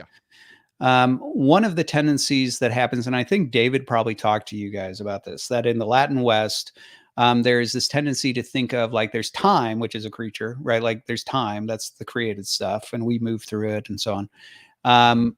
Whatever the theory of time is, right? It's somehow part of creation, right? And then if you step outside of time, right, you're in eternity. And so eternity is like this uniquely divine sort of feature of the divine essence and so on. So, but with the Eastern Fathers, one of the things that you actually have is you actually do have that both time and eternity are divine processions, right? And so David talked about all that. I'm not going to, rehash that, but suffice it to say that the idea is that, God is expressing himself somehow, right? One of these energies by which God expresses himself is the production of time. So it's actually a divine activity. Time is inherently a divine activity. Now, eternity is also a divine energy, which I know David talked about. But the reason I think this is really important, and I'm gonna get back to the distinction that was talked about. But the reason I think this is really important is because you'll find odd statements in the Eastern Fathers, like I mentioned, like in Pseudo Dionysius, where he says the angels are eternal. Now, if you're just thinking like, well, there's time, and if you're not created and you're outside of time, you're eternal, that would sound like the angels are not creatures. It'd sound like they've always been. And the Eastern Fathers hold to neither, right? Right. But what it is suggesting is that the mode of being by which they sort of experience reality and move is different from us as organisms, right? So we as organisms are experiencing one type of divine activity, one type of energy, which is time. And they are experiencing reality in a different sort of way. Incidentally, if you've ever read C.S. Lewis's Space Trilogy, he talks about this. Right. So in Paralandra, when Ransom first encounters, he comes home and realizes that there's an angel there. Right. Like Lewis has this whole aside about the difference between which, the different ways in which the angel experiences reality as a non-organism and the way Ransom experiences reality as an organism. And then later in the book, there's actually an entire monologue by an angel on the essence energies distinction in that book. So, but there's sort of two different modes of existence here. And one of the things that is important about that, there's a couple of things that are important about that. The one is that we are meant to transition into another mode of existence. So it's interesting, in the book of Revelation, time stops, but things keep happening, right? And that's the point I'm going to get back to in a moment. But the fact of the matter is, Bradshaw, I think, brought up, is it in Maximus the Confessor, where he talks about the transfiguration and Moses is representative of time and all that sort of stuff. Well, he leads them to the promised land, but he doesn't enter the promised land. Well, why? Because time is the process by which we move through and we undergo this transformation and we undergo deification. But at some point you transition from one mode of experience, time, into eternity, right? So where we're promised eternal life and we move into the different mode of being, this is all part of the metamorphosis that Paul talks about, right? So when Paul talks about resurrection, in 1 Corinthians 15, he's actually talking about a metamorphosis that takes place. We put off corruption for incorruption, right? Incorruption is a divine attribute. God offers us immortality, right? But Paul says that God alone is immortal, right? And so, these are within the Eastern Fathers, there's this recognition that the things that we become through that metamorphosis that's promised through the resurrection ultimately involves being deified, participating in, partaking of divine energies where we are transformed. And one of the things that is transformed is the mode by which we experience reality, moving from time into eternity, which is, the aim of all of, creation, right? That's the goal of the whole thing. Now, the reason I bring this up is because what's really important to understand that, again, is very different about the Eastern Fathers is there is a dynamism to eternity.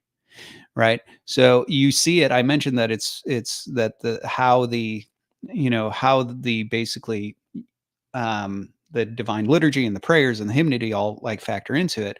You'll obviously be familiar, Tyler, as an Orthodox Christian, with the term "unto the ages of ages." Right. Well, Yep.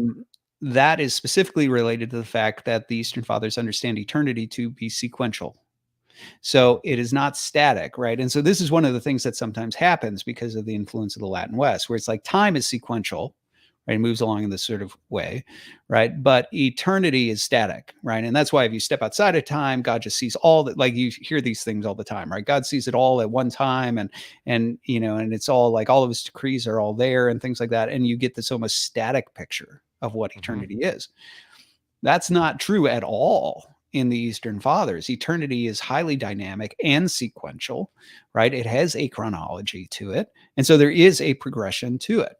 And so the reason that's important is like you even have when John of Damascus is talking about, creation, right? He's talking about as days are to time, so ages are to eternity, right? The idea that there is still a sequential, chronology happening with regard to, the eternal things. And that's one of the reasons why in the book of Revelation, you can have time stop, but still have things happening in a certain way. Right. Right. And so that's a critical feature of how the Eastern Fathers think. And incidentally, that's part of how they think about, the creation of the world, where they understand that the days of creation are these, these aeons, right? They are these ages that are sort of sequentially going along. And that's why we are awaiting the 8th day of creation, which is inaugurated with the resurrection of Christ, right? Like that sort of thing. And so we are now moving into that 8th day, right? Which is this, this day where all things are caught up into it and made new and things like that. So anyway, that sort of gives you a glimpse into how you end up having these sort of differences between like, how not all chronological things, not all sequencing, not all movement, all that sort of stuff is necessarily inherently temporal, right? That they have a concept of two different sort of modes of being that run alongside each other and interact with each other, and even one being caught up into the other ultimately. Yeah. Awesome. Thank you so much for that. I appreciate it. So, last but not least, we have the last Frybender, and he's asking Dr. Jacobs, I've heard some open theists carry a similar opinion to yours. Is there more than what you have stated that can differentiate yourself from the open theist view? Yeah, so I would say the main trait of open theism. So here's how I would diagnose open theism, right? Let me do this. So I think the main trait of open theism is the open part, right? So what it's saying is it's suggesting that the future is indeterminate right now. And so for that reason, because it's indeterminate, God can't know it, right? And that's why they suggest that God does not have knowledge of the future. And in this sense, then they have to say that God's omniscient, but they have to qualify it. He knows all the things that are knowable, but what is knowable is expanding because time is expanding, events are happening, et cetera, et cetera, et cetera. So I think the key differentiation between me and an open theist is that I don't think the future is indeterminate. I think the future is determined as an extension of the things that are real. So, for example, with myself, right, like because God has chosen to make me, I am now real. I am an object that can be known, and I am a self-determining object. And so the self-determinations that extend from me out into the future are amongst the things that are now part of the fabric of reality and knowable. So this is where I disagree with the open theist, that I don't think the future is open in the sense that it's indeterminate. I think it's determined by my own free self-determinations. I think it's determined by God's own free self-determinations. But where I would agree with an open theist is I do think that God's omniscience refers to knowledge of things that are real, right? Now, where we disagree is whether or not the future has any reality to it, making it an object that can be known. I would say yes, they would say no. But that was the part where, when I'm talking about the Latin scholastics, I'm suggesting that's not unique to me. That's not unique to the Eastern Fathers, right? Henry of Ghent would say the same thing. The objects of God's knowledge in terms of futurities are not real or knowable until God willfully sort of decides that that's what's going to be. Same with John Duns Scotus, right? The divine intellect knows all things that are knowable, but until, right, God makes future determinations regarding contingencies, those are not part of the divine knowledge. But having made those determinations, those are knowable. So I don't think this is where I'd say what I don't think makes open theism distinctive, even if in the contemporary discussion, people being unfamiliar with the stuff, that if people are unfamiliar, I know that the people in the discussion, many of them are unfamiliar with Henry of Ghent and Scotus and, the Eastern Fathers and that sort of stuff. So they might not know that this feature of open theism is not unique, but it's not unique, right? Like, it's not unique to think that omniscience is knowledge of things that are real, and that the things that are real have to be grounded in some way by God. And that, there is then, in that sense, a certain sequencing of God's knowing, right? Where it is not a thing to be known, he wills it, now it is a thing to be known, et cetera, et cetera. And so in that sense, omniscience is dynamic. None of that is actually unique to open theism. You can find that in all sorts of things, from church fathers to, medieval scholastics. And the thing that makes open theism unique is that they think that despite God making the world and making free, self-determining creatures, there is still not something in the future that has any sort of reality to it to be known, right? That they think that the futurities have no reality until they are present. Right. That's the thing that would set the open theists apart as unique and very different from me. Awesome. Thank you. Dell, do you have any follow-up closing thoughts? Anything? No, just kind of, yeah. Are you blown away? I appreciated the conversation. Yeah, like I said, you have the gift of gab. You are able to express your ideas in an articulate way and in a way that makes sense and stuff like that. Whether I agree or disagree and everything like that doesn't matter. But yeah, you're presenting good ideas that deserve to be considered. So yeah, thank you. Thanks so much. Yeah, the gift of gab. Thanks. I appreciate your gift of gab, sir. Thank you. You make my job easy, and so I would love to have you on anytime. Maybe, if you don't mind hanging out after this, just for a second, I just got a question for you. But no, Dr. Jacobs, I really appreciate you coming on. I'm so thankful for my godfather. I think I told you this, Dr. Bo Branson actually turned me on to you, and I had no idea. He said, "Hey, I got this article for you to read." It was, dealing with what we talked about, and it was Why Would God Make the Damned? I said, I love it. And so I subscribed to the Theological Letters shortly after reading that. And I've just been trying to consume all of your content. And not only have you helped me, you've helped people in our audience as well. And so I just want to say thank you personally, not only for my help, but for our audience as well. So thank you for that. And thank you for taking the time to come on. My pleasure. Thanks for having me. Absolutely. My final question is, and then we'll wrap, is there anything that we missed that is just dire to this conversation at this point that you would want to mention before we leave? Well, I think it would be worth having a longer conversation about providence, because obviously in the contemporary discussion, that's a big part of the worry, right? Like, Molinism is developed largely to try to figure out how do you bring together divine sovereignty with, human free choice, right? That's obviously, I think you guys interviewed Bill Craig at some point, William Lane Craig, sorry. So I'm pretty sure you talked with Bill. And so that, obviously that's Bill's concern, right? He's trying to figure out how to navigate the Calvinist Arminian stuff and all that sort of stuff, in the contemporary evangelical sense of it. And so obviously there's a worry there, and then you have these dynamic worries back and forth, many idiosyncratic to the Latin West, like Pelagianism, and the sort of models of salvation that there are there and so on. But there's no doubt that the question of foreknowledge is not just sort of a bare, untethered academic conversation, right? Like, there are real doctrinal concerns that are at play there. And so that's where I would say, I don't think there's anything that we missed in terms of just sort of like the raw, let's talk about the metaphysics of possibilities and the relationship between the divine will and intellect and some of the history and things like that.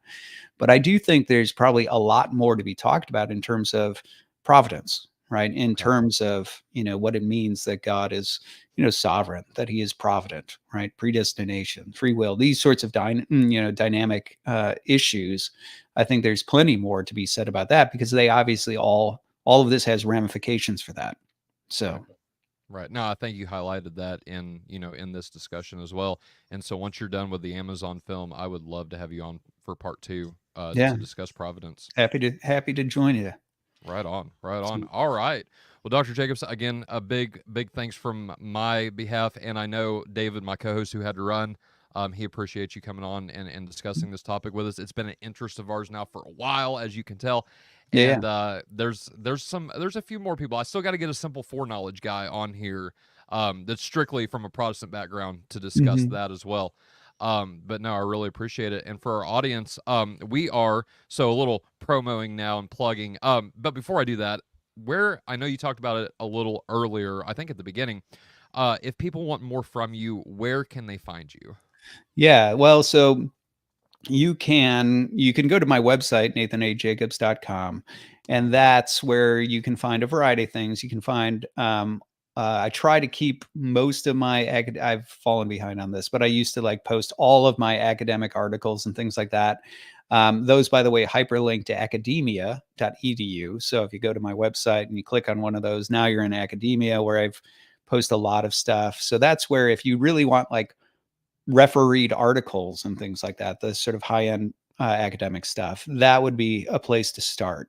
My personal website, and heading over to academia. If you're interested in the Substack, right, which is where I'm trying to write, I'm writing letters to anybody who just wrote to me, right? So there's a different sort of tone there. These are not articles, right? These are letters. They're literally letters that I wrote to somebody in an email form and then published online, where I'm dealing with any number of topics, from belief in fairies to metaphysics of Eucharist to history of predestination, to a scathing review of Rings of Power, things like that. There's a whole host of stuff. It's largely philosophical and theological, but you could go there, nathanajacobs.substack.com.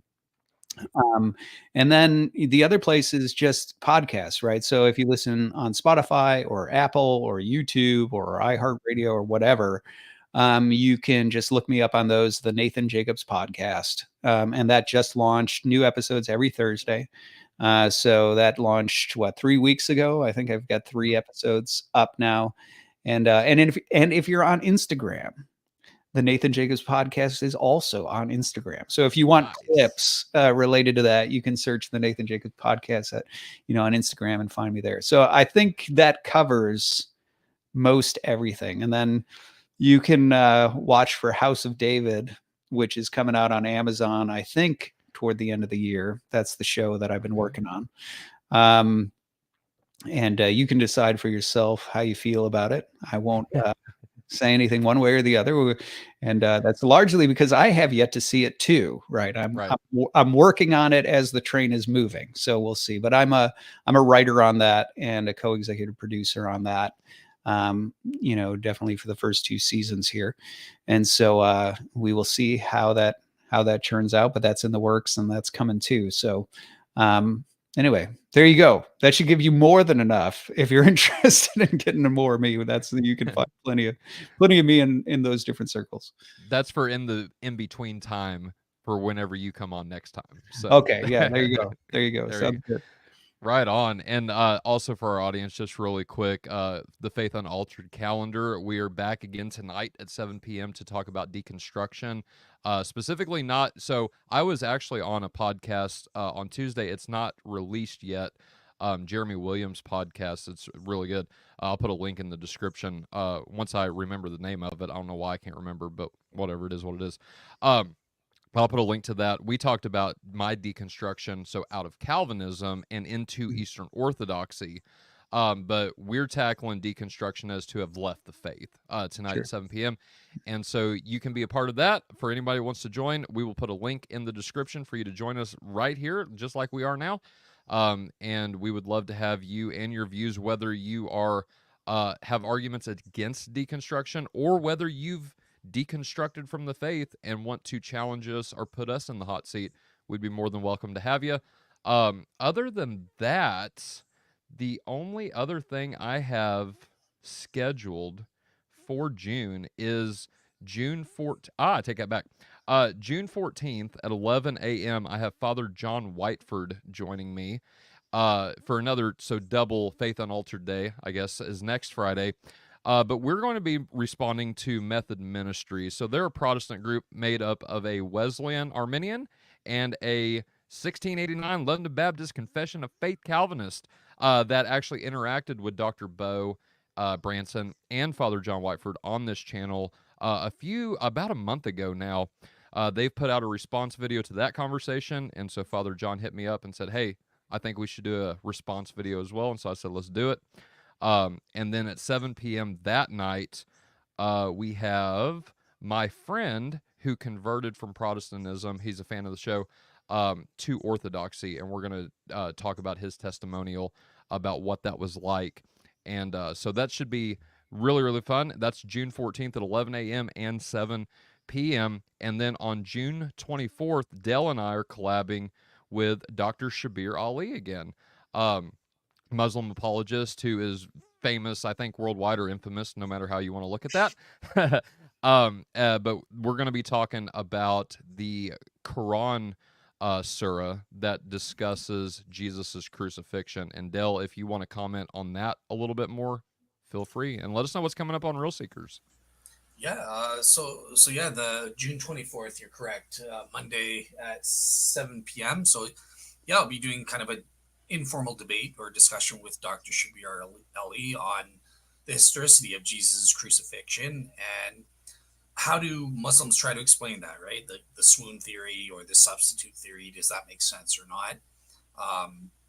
I know Shabir, he's thrown me a curveball in the past by arguing, appealing to a paper by Gabriel Said Reynolds, arguing that actually the Quran doesn't deny that Jesus was crucified on the cross. It just denies that it was the Jews that did it. So who knows what he's got in store. So it should be an interesting talk or discussion there. In terms of what I got on Real Seekers, so I mentioned my show tomorrow with Dr. Paul Copan on Is God a Moral Monster? But the following week, I will be doing another Shroud Wars episode on the naturalistic mechanisms to explain that, right? So things like direct contact, gas diffusion, Maillard reaction, stuff like that. So I'm bringing a bunch of experts, pro and con, and we'll be discussing that. So yeah. Right on. Thank you for that, Dell. And one last quick announcement. We're so close to 4,000 subscribers, y'all. Once we hit that, I think we're like 70 away. So from the big 4,000 mark, we'll be doing a special episode once we hit that. And also we'll be releasing our Patreon. So look out for that. We've got content coming for Patreon subscribers. And also we're building a website. So if you would like to personally donate to that, I recommend people do it on PayPal, Cash App, or Venmo. You can do it on YouTube, like by Super Chat, Super Thanks, things like that. But YouTube takes 30%. And Cash App and PayPal and Venmo don't. So if you want to donate to that, please feel free, saving up for a website where we can have our audio kind of backlogged into a place in case anything were to happen on YouTube where we would lose content or something like that. But like I said, if you'd like to donate to that fund, please either hit me up, faithunaltered@gmail.com, or you can just go to Cash App, Venmo, or PayPal and do that. Other than that, y'all, it has been an absolute, again, Dr. Jacobs, thank you again for coming on. I know I've said this a couple times now, but I really appreciate it. And so I hope you have a wonderful rest of your day. And audience, I hope you have a wonderful rest of your day. We will see you back at 7 p.m. tonight. Until then, good afternoon. God bless, and know that you are loved.